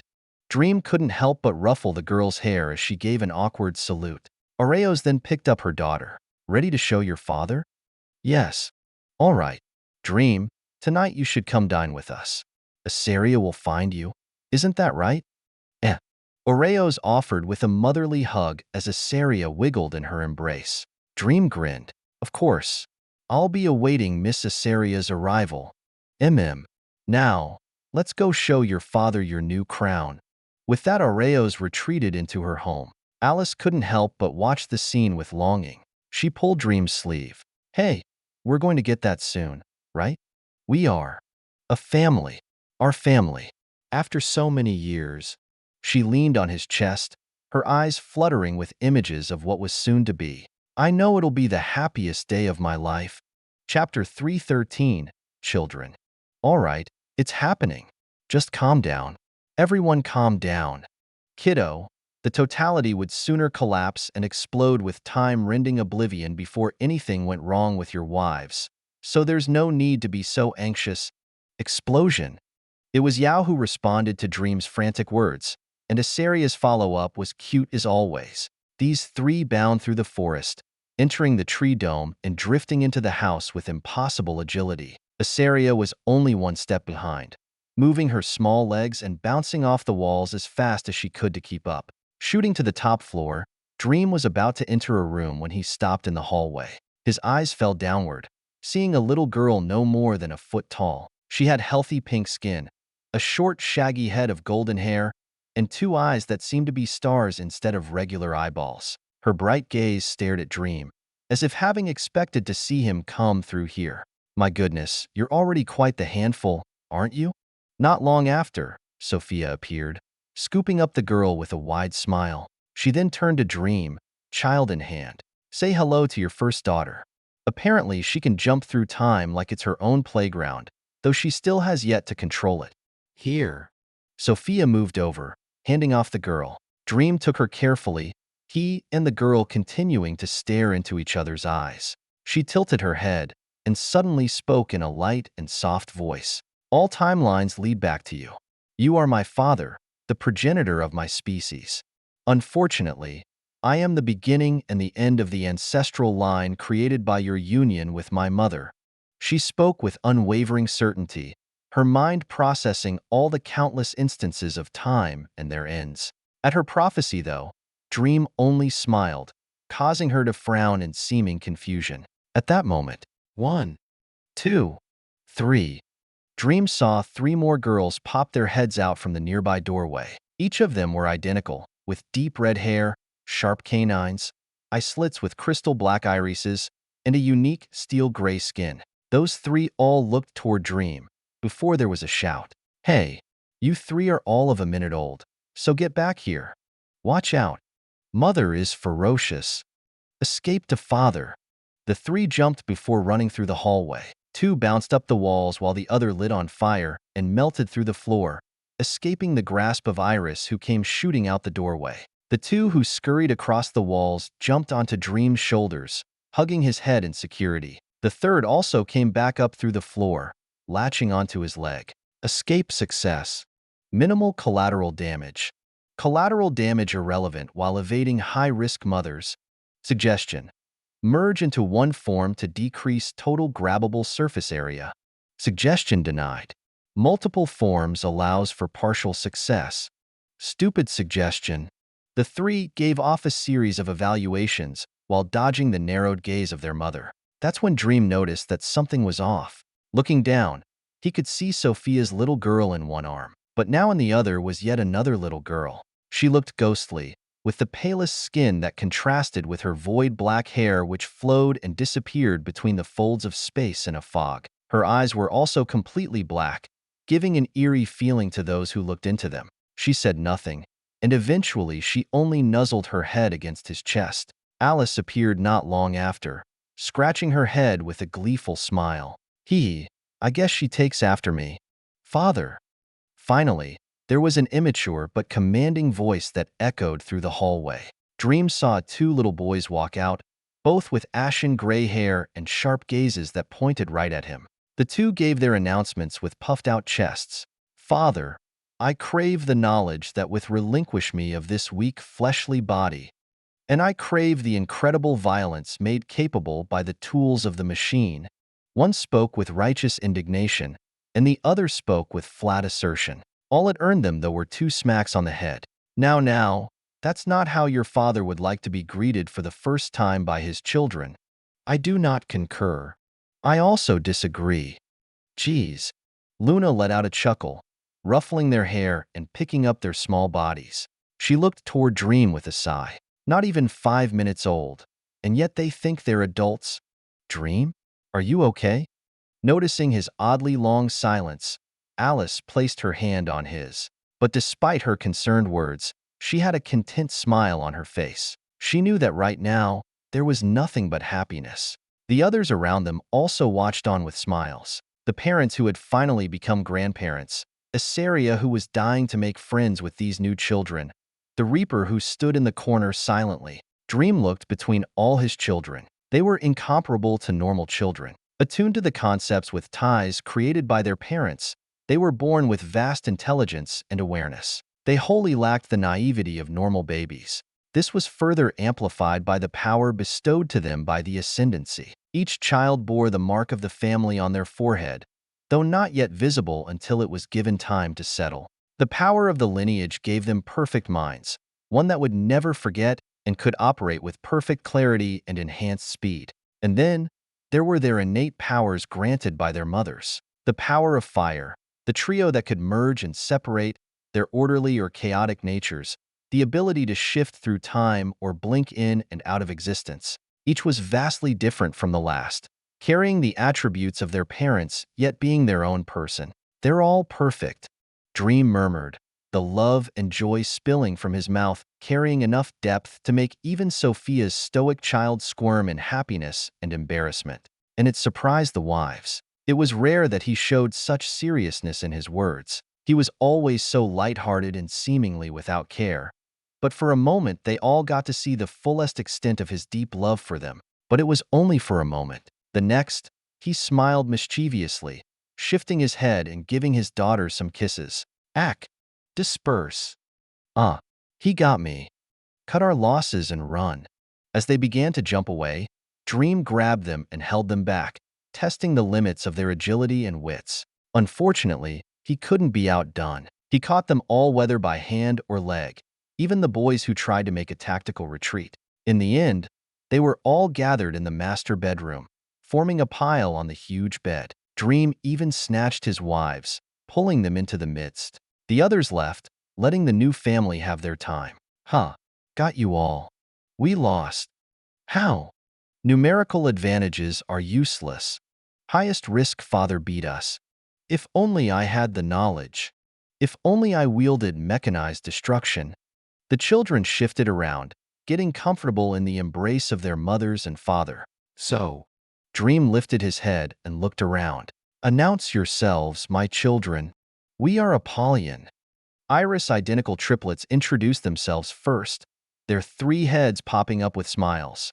Then, Sophia's girl spoke in a flat tone. I am called Aya. I am known as Miserius. Luna's boy, who seemed to be infatuated with violence, chimed in, his brother coming right after. I am Novice, father. Greetings, Novice, my curious child. And lastly, Dream turned his head, focusing on Alice's baby girl. But she didn't seem to want to talk. In fact, the only reason she hadn't disappeared was because Dream had anchored her in reality. As a power she couldn't control, he didn't intend to let it hamper her development. Either way, she seemed to be the quiet one, causing Dream to smile and brush her hair. He waited, and eventually she spoke in a soft voice. My name is Nyla. Nyla, you have a very beautiful name, my sweet girl. Thank you. She smiled while hiding her face. Seeing that, Alice hugged her tightly, unable to contain her joy. Dream couldn't help but let out another sigh. Oh, my children, you are more than I could have wished, asked, or hoped for. You all are the first generation of our family, the Dreamer Ascendancy. You have countless years ahead of you, countless experiences that not even time can prepare you for. Dream poked Aya's nose, making her face scrunch up a bit. I love you all, my wives and my children. I have gone to the darkest depths of the totality, have given myself to death and come back through time and no fault of life.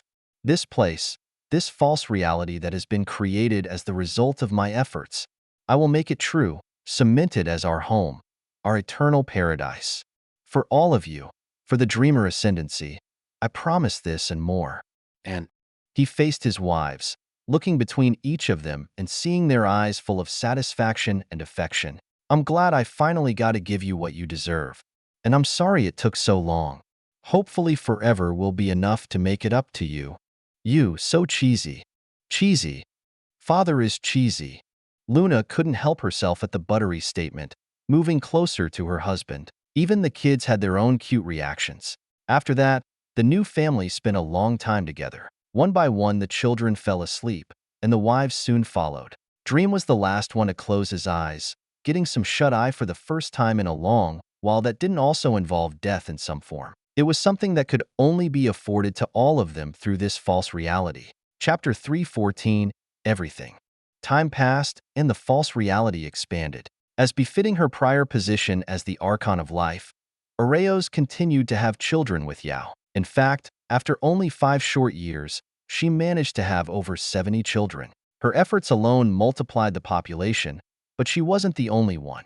Every couple and family besides those directly related to Dream or his wives had more children. Without exception, all of them had at least a dozen children, if not more through the years.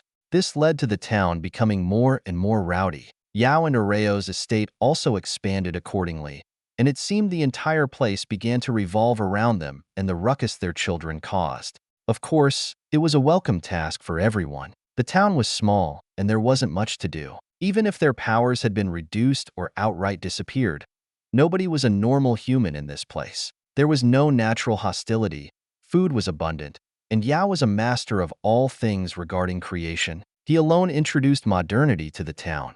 Everyone had easy lives, and without children, it would be dull and boring. Like that, life was simple for a long time. Year after year passed, and children continued to grow, especially Dream's children. The 7 children of Dream and his wives were all they had. They had decided on this even before having them. The biggest factor in this decision was their children's attunement to the concepts. They had basically inherited their parents' powers, and Dream's factor had only made them all the more extraordinary. Unlike their mothers who had their egos affected by the concepts, the children didn't because of their father.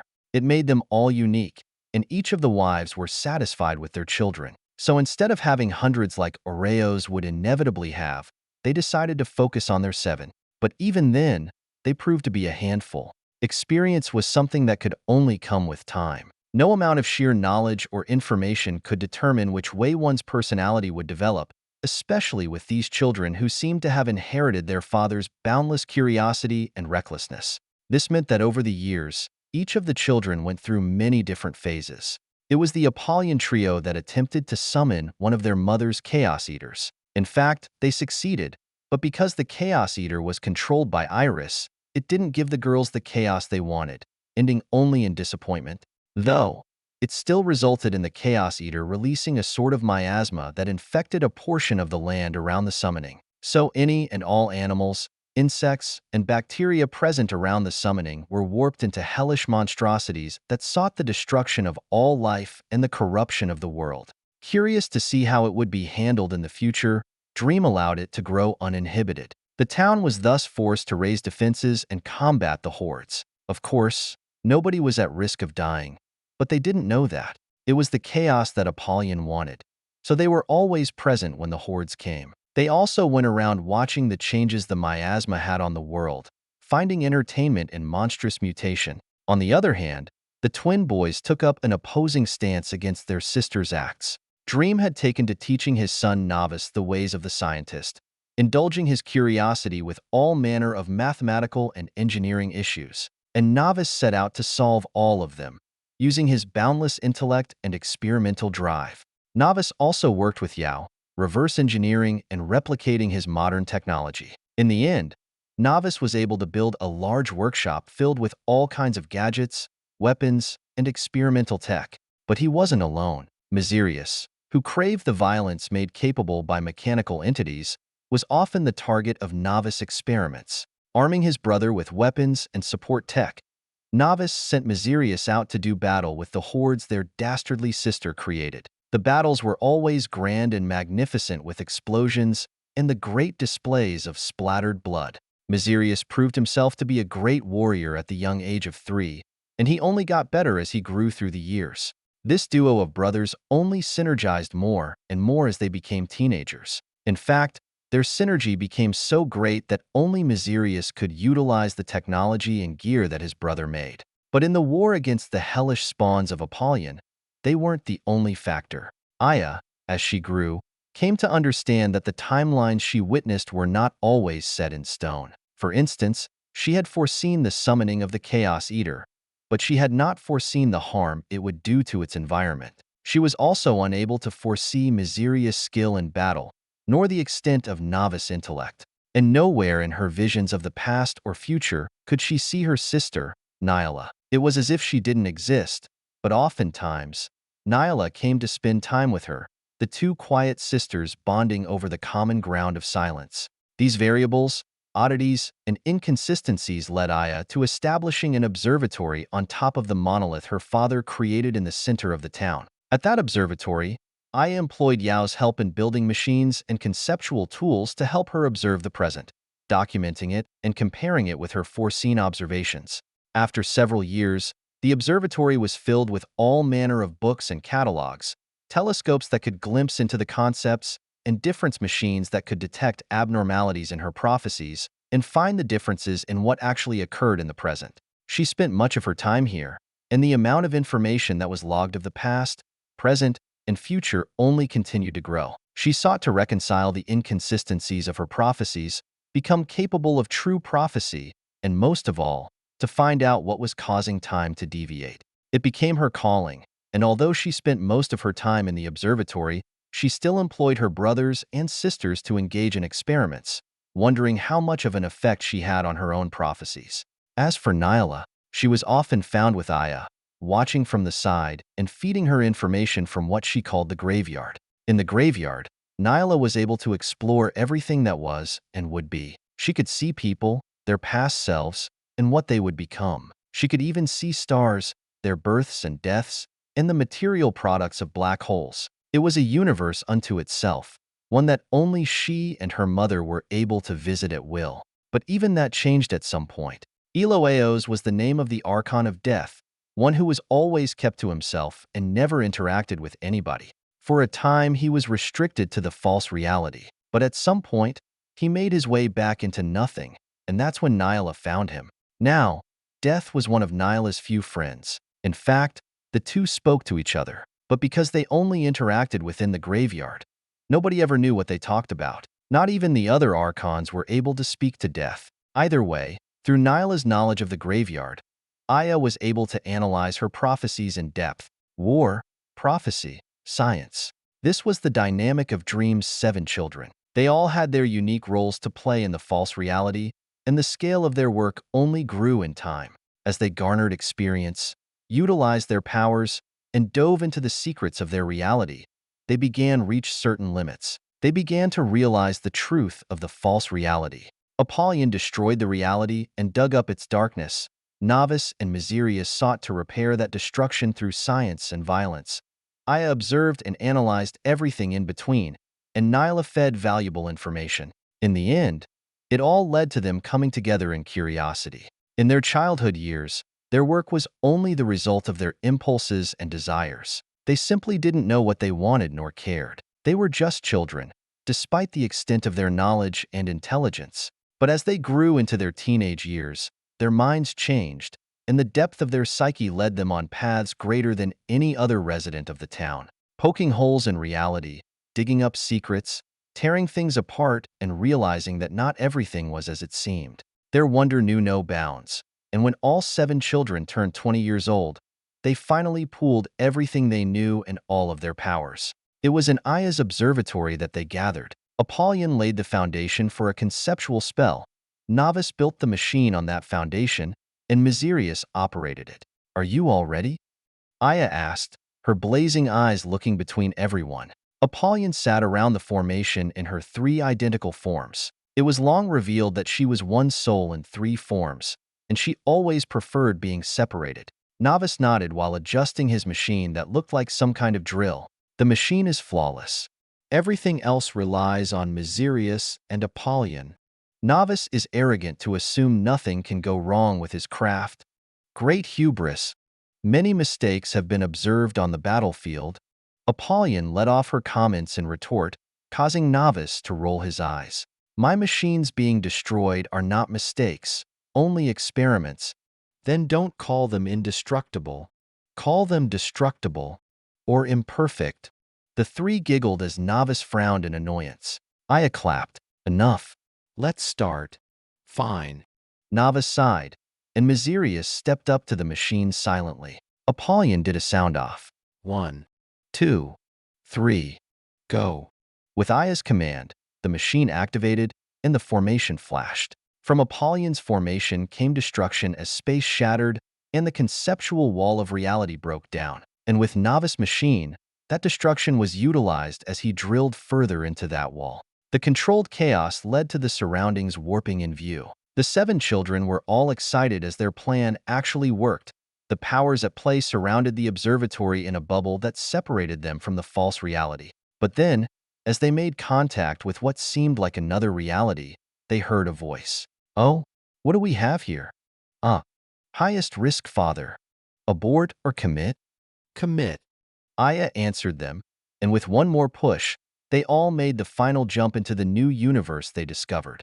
Only a second later, the reality-shattering device was destroyed, and through the window of the observatory, the view changed. The 7 children cautiously exited the building, stepping out into a dark void, and they were struck with awe at the sight before them. A tree so colossal in size that it easily dwarfed hundreds of stars. Its trunk filled their view, rising high before branching out into an endless crown of leaves. Each leaf could be the size of a planet, and from them, Azuras flew in and out like fireflies that turned into beams as they shot off into deep space. Higher up the crown, though, the branches seemed to vanish into reality, turning into an ethereal fog, nobody knowing where it could possibly go. That fog was filled with the infinite power of the concepts, and the roots were a sight to behold. There were only 3 physical roots. One of them looked standard, but the second one looked ethereal. Nyla recognized it. It looked similar to the graveyard she often visited. But the third one,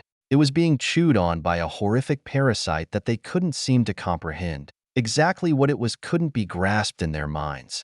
It was massive, and it sought to infect the tree, like how the Chaos Eater did when Apollyon summoned it outside the town. Except this was on a whole other level. They knew this because they could see not just one Chaos Eater, but billions, trillions of them around the parasite. They, like the Azuras from the leaves, went out into deep space for some unknown purpose. All of them were as powerful or more so than the one they summoned. They couldn't believe the scale. They couldn't believe that such things existed. "So, what do you think?" They heard the voice of their father, but they could only glance at him for a moment before looking back at the tree. "What is this, father?" Aya asked with a mutter, causing Dream to smile. "This is the real universe, the true foundation of reality. What you did was only open a doorway out of my false reality. Very good job combining your powers, by the way." None of them responded, still enraptured by the sight of the world tree. Dream chuckled. "That tree right there is Luna's. It's her cosmic world, called the World Tree, home of the Azuras. And that parasite is Iris, the brood mother of countless chaos eaters that prowl the universe." "For what?" Aya asked in curiosity. What could such powerful and numerous beings be looking for or hunting? "The angels and demons of order and chaos," Dream answered succinctly. "I suppose it's not an issue for you to learn of the universal war, but I'll let you all discover it yourselves. You must do it within our sphere of influence, though." "Aegis, my lord," the butler responded, entering while warping space. Dream pat his shoulder. "Take them on a tour and dispense some wisdom. Maybe introduce them to the machine god. I'm sure he'd be delighted to see them and show them his archives." "Of course, my lord." Aegis bowed, and the children began to inquire. "Machine god? The archives sound valuable. He must know of mechanized violence. What's the universal war?" Nyla asked that last question, turning back toward her father. Dream ruffled her hair. "Just a small disagreement between myself and a certain eyeball." "Small?" Suddenly, the space around them all warped and transformed. Everyone's vision distorted as the dimensions flipped and overlapped. The children were overwhelmed as they saw an eyeball poke into existence, its conceptual might bearing down upon every facet of space and time. But that was only for a moment, as Dream shielded them with a simple bubble, a portion of his false reality. Then, another figure appeared between them and the eyeball. It was Luna, but the children could feel a vast difference. She was unbearably cold, completely devoid of emotion, nothing like their mother. She raised a spear, pointing it to the eyeball and driving it away. Space was repaired as it disappeared, returning the place to normal. Then, she turned around, facing Dream and the children. It was Novice and Miserius who were hit the hardest when they saw that otherworldly gaze. It was so detached that they wondered how a woman like this could ever be their mother. It warped everything they knew about Luna. Then after a few moments, she disappeared. The brothers turned to their father, practically begging for an explanation. "That was your mother." "Well, another part of her. Your true mother exists within the false reality, and that Luna is driven purely by the concepts as she forms the foundation of existence and the totality. So that's Dash. It both is and isn't your mother. You can talk to her about it." "Here." Dream waved, doubling the observatory. One stayed within the main universe, while the other returned to its place on the monolith in the village. A connection was formed between them in the form of a doorway. Use that to go back and forth. But if you're here, just make sure you stay with Aegis, at least until you introduce yourselves to the machine god. You don't want to be caught off guard by that eyeball. Now, I'll be back at the house. Make sure you're home in time for dinner." With that, Dream left his children to their curiosities. And after processing everything, they dragged Aegis every which way, making him spill everything he knew about the universe and its past. That night, none of them made it home in time for dinner, except for Nyla. Through more time, the children learned about the past of their father and mothers. Heaven, hell, the angels and demons. Earth, the Azuras, the universal war. They learned about a great, vibrant universe, one full of countless worlds with countless people. The images in their mind were grand, and they dreamt of a place where they could adventure and explore new things. And at the same time, they were regretful that they couldn't do just that. With the war, they were unable to do anything besides watch. After meeting the machine god, they were able to witness firsthand everything that was going on. Sieging worlds, the harbingers converting countless angels and demons, the chaos eaters bringing ruin upon countless worlds, and the Azuras decimating their enemies.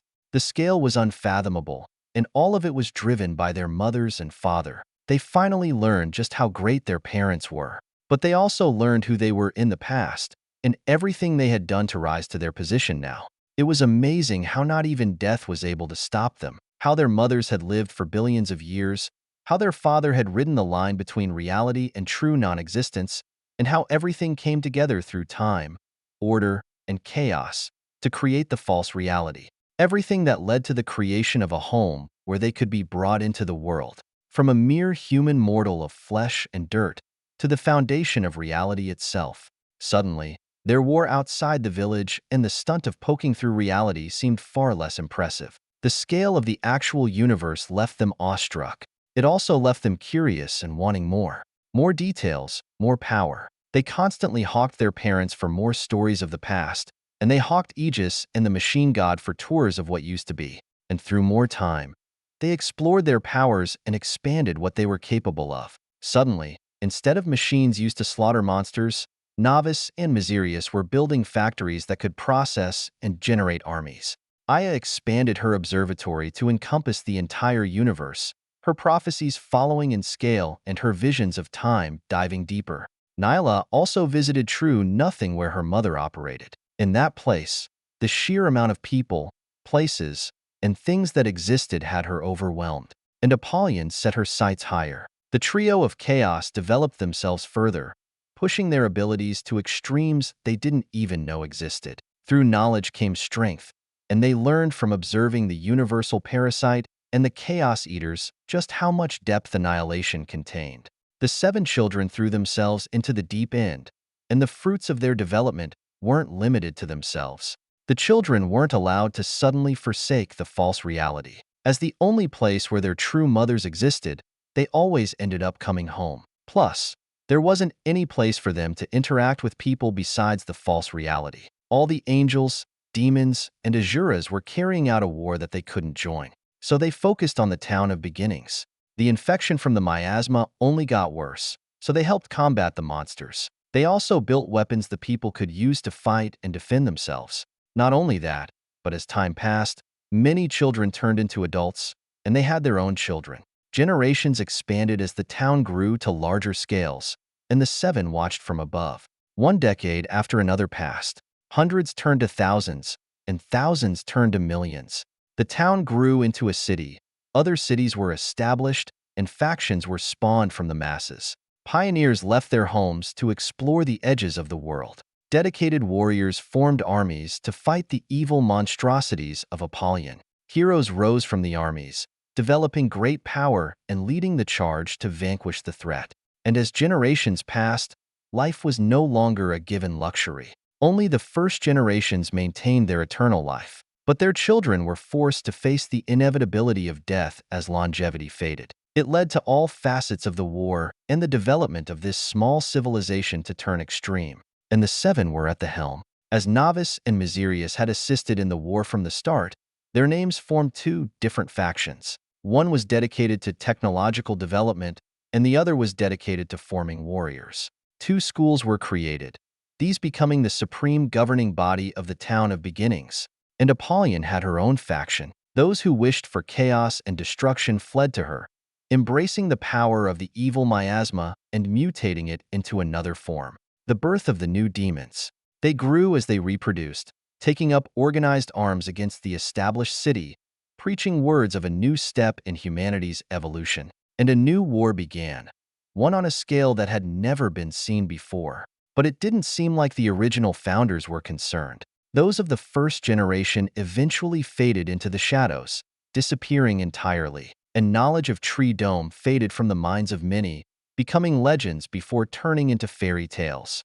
People of the factions, once led by the actions of the 7, drifted into their own paths, disconnecting themselves from those who had risen too far above them. The children watched as a civilization developed, and through that they gained the wisdom of their parents. They learned what it meant to be who they were, the children of the dreamer ascendancy. Only 600 years had passed, and a small town where they once knew the names of all the inhabitants had all but disappeared. But for them, they had greater ambitions. Realizing the true scale on which to operate, they set their sights on entire worlds, ones that they could only find in the main universe. Dad. Novice. Miserius. What's up? Dream smiled at his 2 sons who had long turned into full-grown adults. They looked at each other before asking a question. How would Earth have turned out if they had continued on their path with no magic? A complex hypothetical that can only be predicted utilizing the concepts. I suppose in a world where order and chaos is balanced, they would go on to develop themselves on a slower technological rise. But the Earth of my past was not balanced. It could only be balanced by the presence of magic. What would we need to do to balance it? Well, that would be a question better suited for your mothers. And of course, in this household, we put everything to the test. Why not a little experiment? With a smile, Dream suddenly snapped his finger. Then, he and his two sons appeared in the main universe. Luna, Iris. Yes? After Dream called, his two wives appeared only a moment later. He motioned to the world tree in the distance. Can the first root replicate the Milky Way? It can't replicate the universe of the Milky Way, not yet, but it can simulate everything beyond it. Then go ahead and generate the galaxy. All right. The two nodded before vanishing. Then, Dream brought Novice and Miserius into the root. When they appeared, there was only darkness. But then, a single star emerged. This star bloomed before exploding in a magnificent nebula. From there, they watched the creation of the Milky Way galaxy. Now, you want to see an Earth that develops purely technologically? Yes. Very well. Let's see how that plays out. And Sophia, if you don't mind giving us a hand. Of course not, my dear. Sophia appeared by Dream's side, waving her hand and shifting time. Like that, everyone set their sights on Earth. They watched as it developed into modernity relatively quickly. Afterward, their technology only continued to explode, but even then, they hit various rough patches involving rebellion, war, and tyranny. They became a space-faring civilization, expanding to Mars before developing terraforming technology and inhabiting Venus. Then they harvested Jupiter and Saturn for resources, and when breakthroughs were made in space travel with the revolution of dark matter and energy interaction, they set their sights on the stars. And they expanded. From star to star, they found planets and either colonized them or harvested them. But with greater distances and technology came the seeds of chaos. Weapons that could destroy planets, corporations that owned worlds full of people, and the absolute desire for total control of the galaxy. The conflict only escalated as humanity expanded. Too many trillions of people dispersed among the stars, forming multiple galactic factions and vying for ultimate control. Wars involved billions of ships, and when everything came to a head, everyone turned to the greatest weapon they could utilize: the supermassive black hole at the center of the galaxy. They called it the black hole bomb, a device capable of using the energy of a black hole to implode on itself and generate an explosion that surpassed even the magnitude of a kilonova. This device became the center of the ultimate conflict in the galaxy's history, and in the end, the bomb was built, only to be activated by a tyrant with nothing to lose. And like that, humanity destroyed itself in a glorious explosion that warped the galaxy into a graveyard of stars and ruined worlds. Well, there you have it.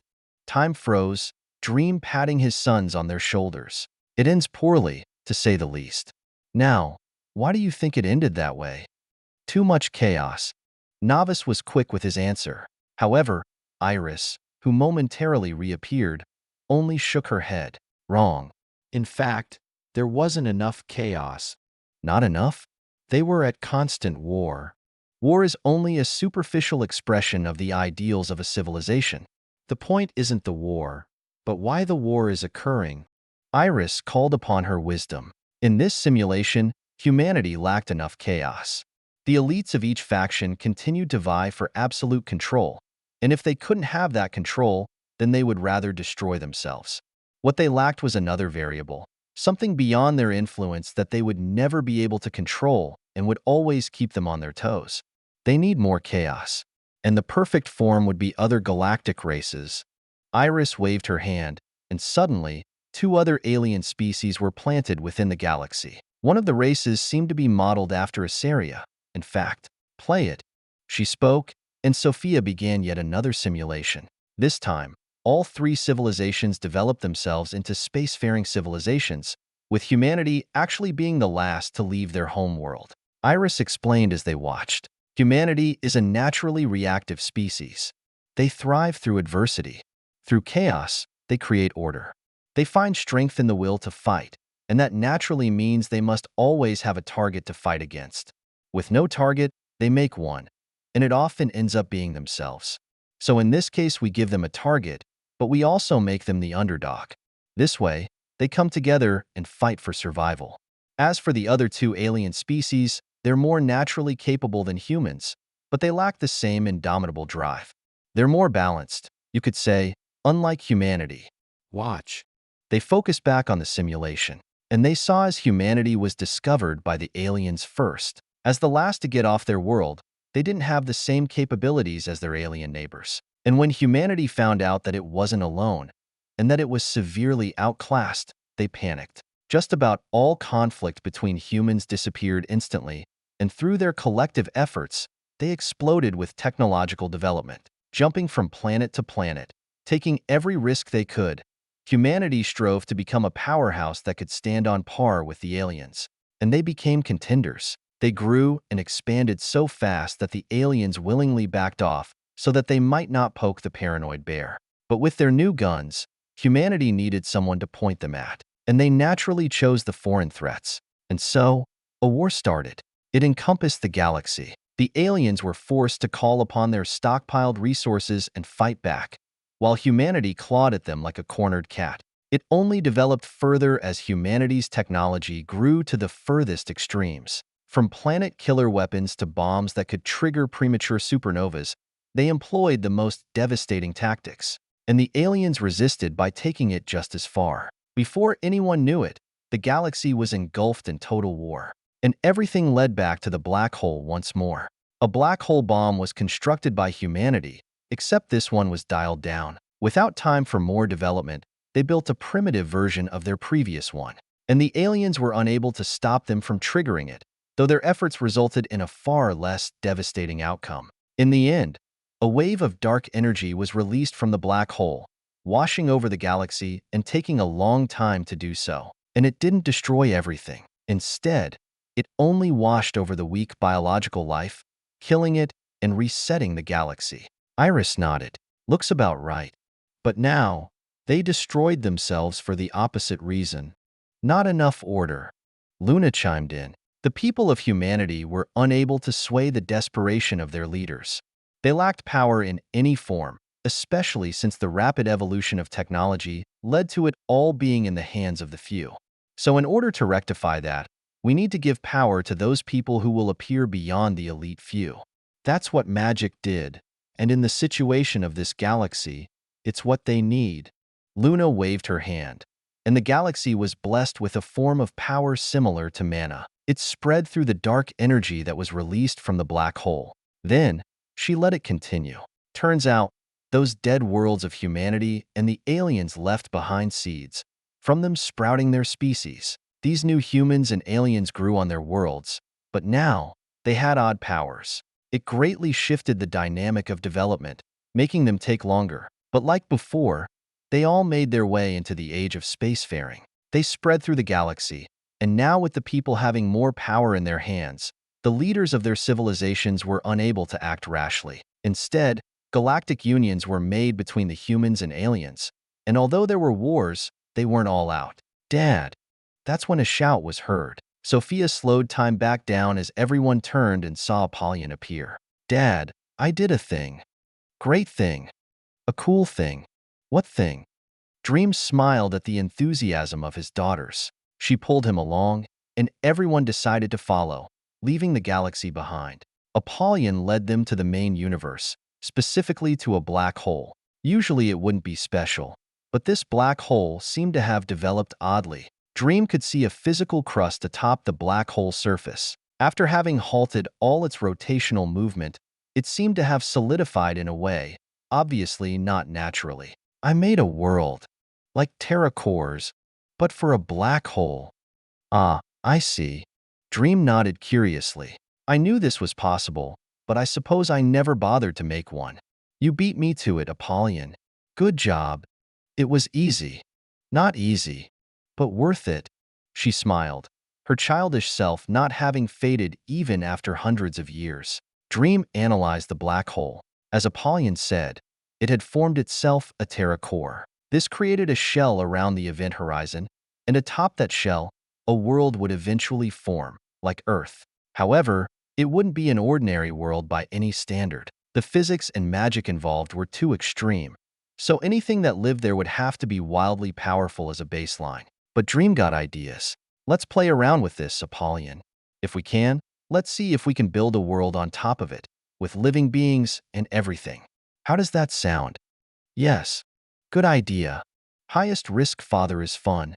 The three smiled with excitement, making Dream laugh and hug them. Final chapter. Hey, what the hell is this? It was about the time the 1,000-year mark had passed. Dream, sitting on a couch of his home living room, was facing his sister, and the keeper, who sat beside her. His eyes were narrowed, but Melody wasn't one to be intimidated. We're planning to get married. Since when? Since about 960 years ago. That's when we started dating. What? Good God. It's not enough that you dropped this bombshell, but you've also taken 960 years to get here? Dream was baffled, his words causing Melody to scratch her cheek embarrassedly. It was a long process, but it's not my fault. He moves at a snail's pace. She pointed at the keeper, who was having trouble facing Dream. I was unsure of how I would navigate this very moment. The keeper dipped his hat, as if trying to hide, and Dream's face truly was a sight to behold as he glared at him. Melody waved. Hey, stop it. I pursued him, just so you know. And this right here is the only reason we didn't get married 900 years ago. It took him 900 years to finally say something? Well, I think this is the only issue you would ever be serious about. So yes, it wasn't an easy topic for him to bring up. Melody sighed, and Dream wasn't able to retort. It was true. So he stared. For a long time, he was silent as he simply looked at the keeper. It took several minutes for him to finally open his mouth. If you can stand guard in a legacy space for an eternity, never wavering in your conviction, then I don't doubt that you're worthy to stand by my sister's side for just as long. He's approving? Melody's eyes went wide as she whispered. Dream rolled his eyes. Please, there's nobody else who's as good of a man as Keeper here. And if not for you falling for him, then you would have never married. That's kind of sad. Wait, you're turning this on me now? So yes, I approve of this arrangement. And there's no time for delay. Let's have the ceremony in a few days. Okay, good. After Melody agreed in a daze, Dream turned and walked out. He left the house, and outside, he saw Yao. That old man was looking at him with the most victorious grin. It took everything Dream had to maintain a straight face. I hate you. You know, Dream, since you wanted to officiate your best friend's wedding so bad, I think I'll acquiesce. Did Sophia tell you this would happen? Are you guys screwing with me? What do you mean? We would never. Yao nearly broke down, barely holding back his laughter. Dream closed his eyes for a moment before smiling. I think I'll go. Oreos has been asking for another child. Seeing his sudden change, Yao quickly took his leave. Dream called. Oh honey, may I speak to you for a second? I'm saving Aya from a time loop. Oh, speaking of time loops, why don't we enter one of our own? You know, so we can talk for a long while. Dream took a step, and his vision flashed with an infinite amount of images from the past and future. He quickly found Sophia with Aya, who was shifting through the timelines of Apollyon's black hole world. He smiled at her, who tried to dodge his gaze. Hey Aya, I'm going to take your mother for a second. This was unforeseen. No kidding. He smirked before grabbing Sophia's hand. She shivered a bit before the two disappeared. Aya just continued to shift through timelines, disregarding the abnormal increase in disturbances. The wedding came quickly. Everyone living under the tree dome was invited, and it was a small but festive gathering. It's about time. How many thousands of years have gone by? You had me worried for a while. Mom, please.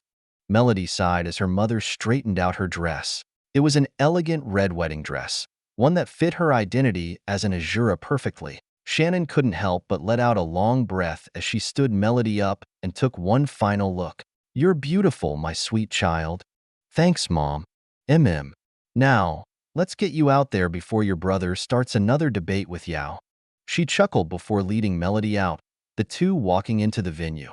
As they did, they could hear the heated voices of conflict. I'm telling you, if you increase the conceptual influence on the world, it would create humans who are resilient enough to withstand the extreme environment, but also not necessarily be inherently attuned to the concepts. Yes, but I'm telling you that it would create a world with power scaling that is wildly out of proportion. It would lead to a vast conceptual imbalance. Not if you created two clear-cut sides. I'm just arguing that it could be done while creating a baseline that's manageable. Yet you would still have disproportionate scaling, regardless of the baseline.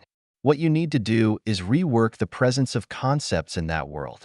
Change the game. Hey, Melody shouted, halting the debate between Dream and Yao. Sorry, is my marriage interrupting your debate? We'll finish this later. Dream stood from his seat, taking his place as the officiator. Thank you. Melody sighed. And then, the wedding officially started. Melody made her way down the aisle, being handed off to the keeper by her father. The two took their places in front of Dream, who looked between them with a flat face. Well, keeper, I did give you 1,000 years. At least you met the deadline. Yao barely held back, making Dream's eyebrow twitch. Anyway, taking a deep breath, he went through the tradition of the ceremony. The two stood in front of each other. They exchanged vows, exchanged rings, and made their lifelong promise. I now pronounce you husband and wife. And if Yao laughs while you guys kiss, I'm going to stab him with a fork. Bwahahaha. Unable to hold on any longer, Yao cackled as Eternia kissed his bride and everyone cheered. That night, the ceremony was filled with festivities and fork stabbing. And while the bride and groom disappeared when the day was over, everyone else stayed for several more days in constant celebration. After all, it wasn't every day that something special like this happened. Dream observed the party from above. He could see his children mingling with many of Yao and Areo's children, primarily Asaria, who was born even before they were. He could see his family, his parents, brothers, his parents-in-law, some friends he had brought into this paradise with him. Thinking this far, he turned back and took a step, leaving the place and reappearing in the main universe. By now, the world tree had expanded to the size of a galaxy. Its influence spread throughout the universe as the machine god cleaned the last remnants of the angels and demons. Dream's false reality, in but a short amount of time, would become complete. At least, that's if he decided to wait for things to take their course, which he didn't care to do. Not anymore. Order and chaos. Suddenly, he called, and two beings appeared before him, the eyeball and that devilish woman. Now having had their power of the concepts reduced, they were more ego than otherwise. Chaos sighed. I knew it. The variable wasn't on your side. It could only end one way. Dream spoke simply, but Order didn't seem to agree. Or at least he couldn't. But I can't give up, the eyeball declared, but it sounded more like a cry for help. I can't. I must continue. Until the last angel. It's unfortunate, being warped by the concepts. Dream sighed. But luckily, there's a solution. Let's get on with it then. Chaos smiled, and Order resisted. But with Dream's command, they both vanished, as if they were never there in the first place. That's when it happened. The concepts, once incomplete, finally found their places, brought together in one universe, and connected through a single entity. Dream could feel his being change. As it was all made complete, the false reality, it had become all. Hail. The machine god returned, bowing before its master. Hail, reality. May it thrive for eternity. You've done well. Go ahead and take your place. As the sovereign commands. The machine god rose from its bow, and then it spread its arms. Come, all ye of the machine. It commanded, and it seemed like the entire universe followed its will. Every star throughout the universe flashed as they moved, shifting through space to arrive beside the machine god's body, and it merged into it. No star, no nebula, no planet was spared as they all merged into its body, becoming a part of the machine. And every soldier converted by the harbingers, every former angel and demon, every human, every being throughout the universe, came back to the machine god as metal. They were seemingly countless as that steel body only grew larger with every innumerable being merging into it. Luna, Iris, Alice, and Sophia appeared beside Dream and watched with him. As the machine god expanded to the size of galaxies, as it collected the universe for them. And then, when everything had coalesced, it was the world tree that grew. It made contact with the body of the machine god, and with a root, began to absorb it.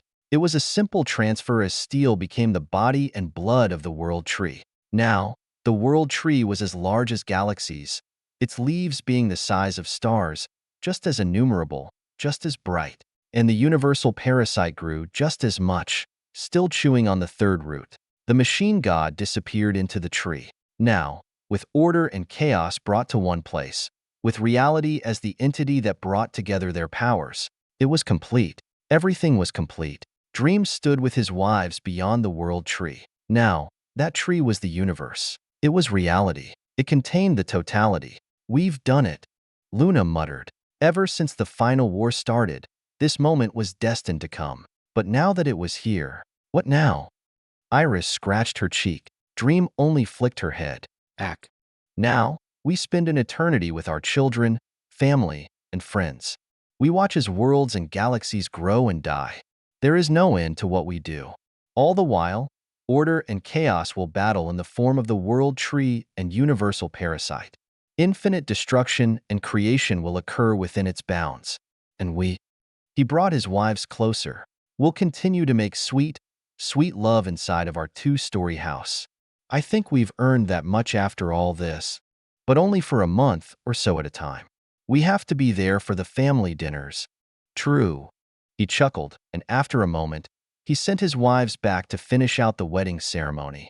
Dream sighed, and then took one last look around him. Vast nothingness, as all that existed was now of the world tree, and he tilted his head.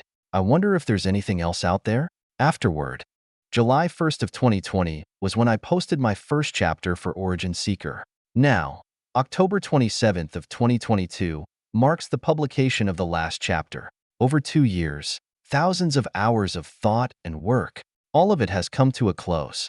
This was never a perfect story, or even an amazing one. One day, I decided that I would write a story, one that satisfied all of my tastes and built the grand vision that I had for my best story. I wanted it to contain all of the cool things that I never found in anything else I've read. So I simply started writing, with no prior knowledge of how to write and only the stories I had read to go off of.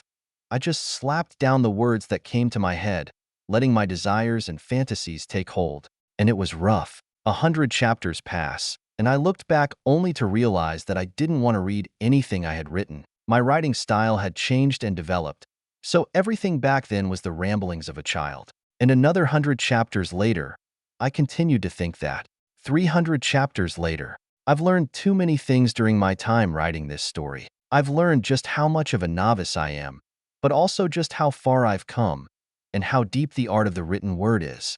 Truly, I've never dedicated so much time and effort into anything else in my life. This story is the first true commitment I've ever made, and while I'm still young, 20, it remains that this journey has changed my life's trajectory for the better. I've shown myself that I can stick with something, and that while I may not be the most creative guy out there, I still have it in me to make something. For good or bad, those of you who have read my story have consumed the universe that I've created. That means something to me. It wasn't the most popular. I wasn't topping pages. It had plot holes that I practically put there on purpose, and my characters had the depth of a kiddie pool. There are so many things wrong with the story, but in the end, I found that to be okay. It was my story. It was my template to make mistakes with. It was my place to explore the most bombastic and stupid ideas I had. I always reminded myself that I started all this because I wanted to see a story I liked. And to some extent, I succeeded. Through my time writing, I got to write down everything I wanted, no matter how inconsistent. I didn't do it for the views or the popularity. I did it because I wanted to. In fact, I finished the story almost purely on principle, because I told myself that I wasn't going to start something only to drop it halfway through. And I also didn't want to do that to my readers. Sure, this story was for me, but there were people who shared in the enjoyment with me. They were there in the comments, giving cookies and thanks. They were the ones I looked toward when I was having a horrible day, tired as hell at 3 a.m. with the screen hurting my eyes. You all were the ones who made this process mean more than just my enjoyment. I wrote because I wanted to give you guys more. I wrote because I wanted to see someone enjoy themselves with my work. Those thoughts were what stayed with me in the end.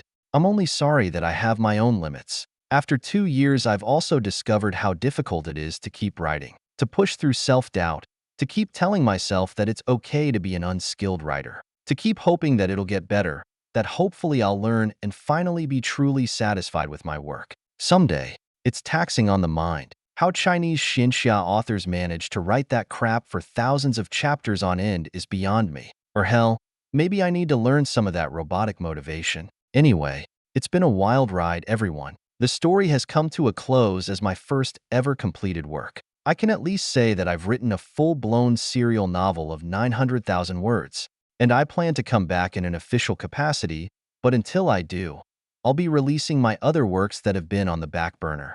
And so for now, I go to rest.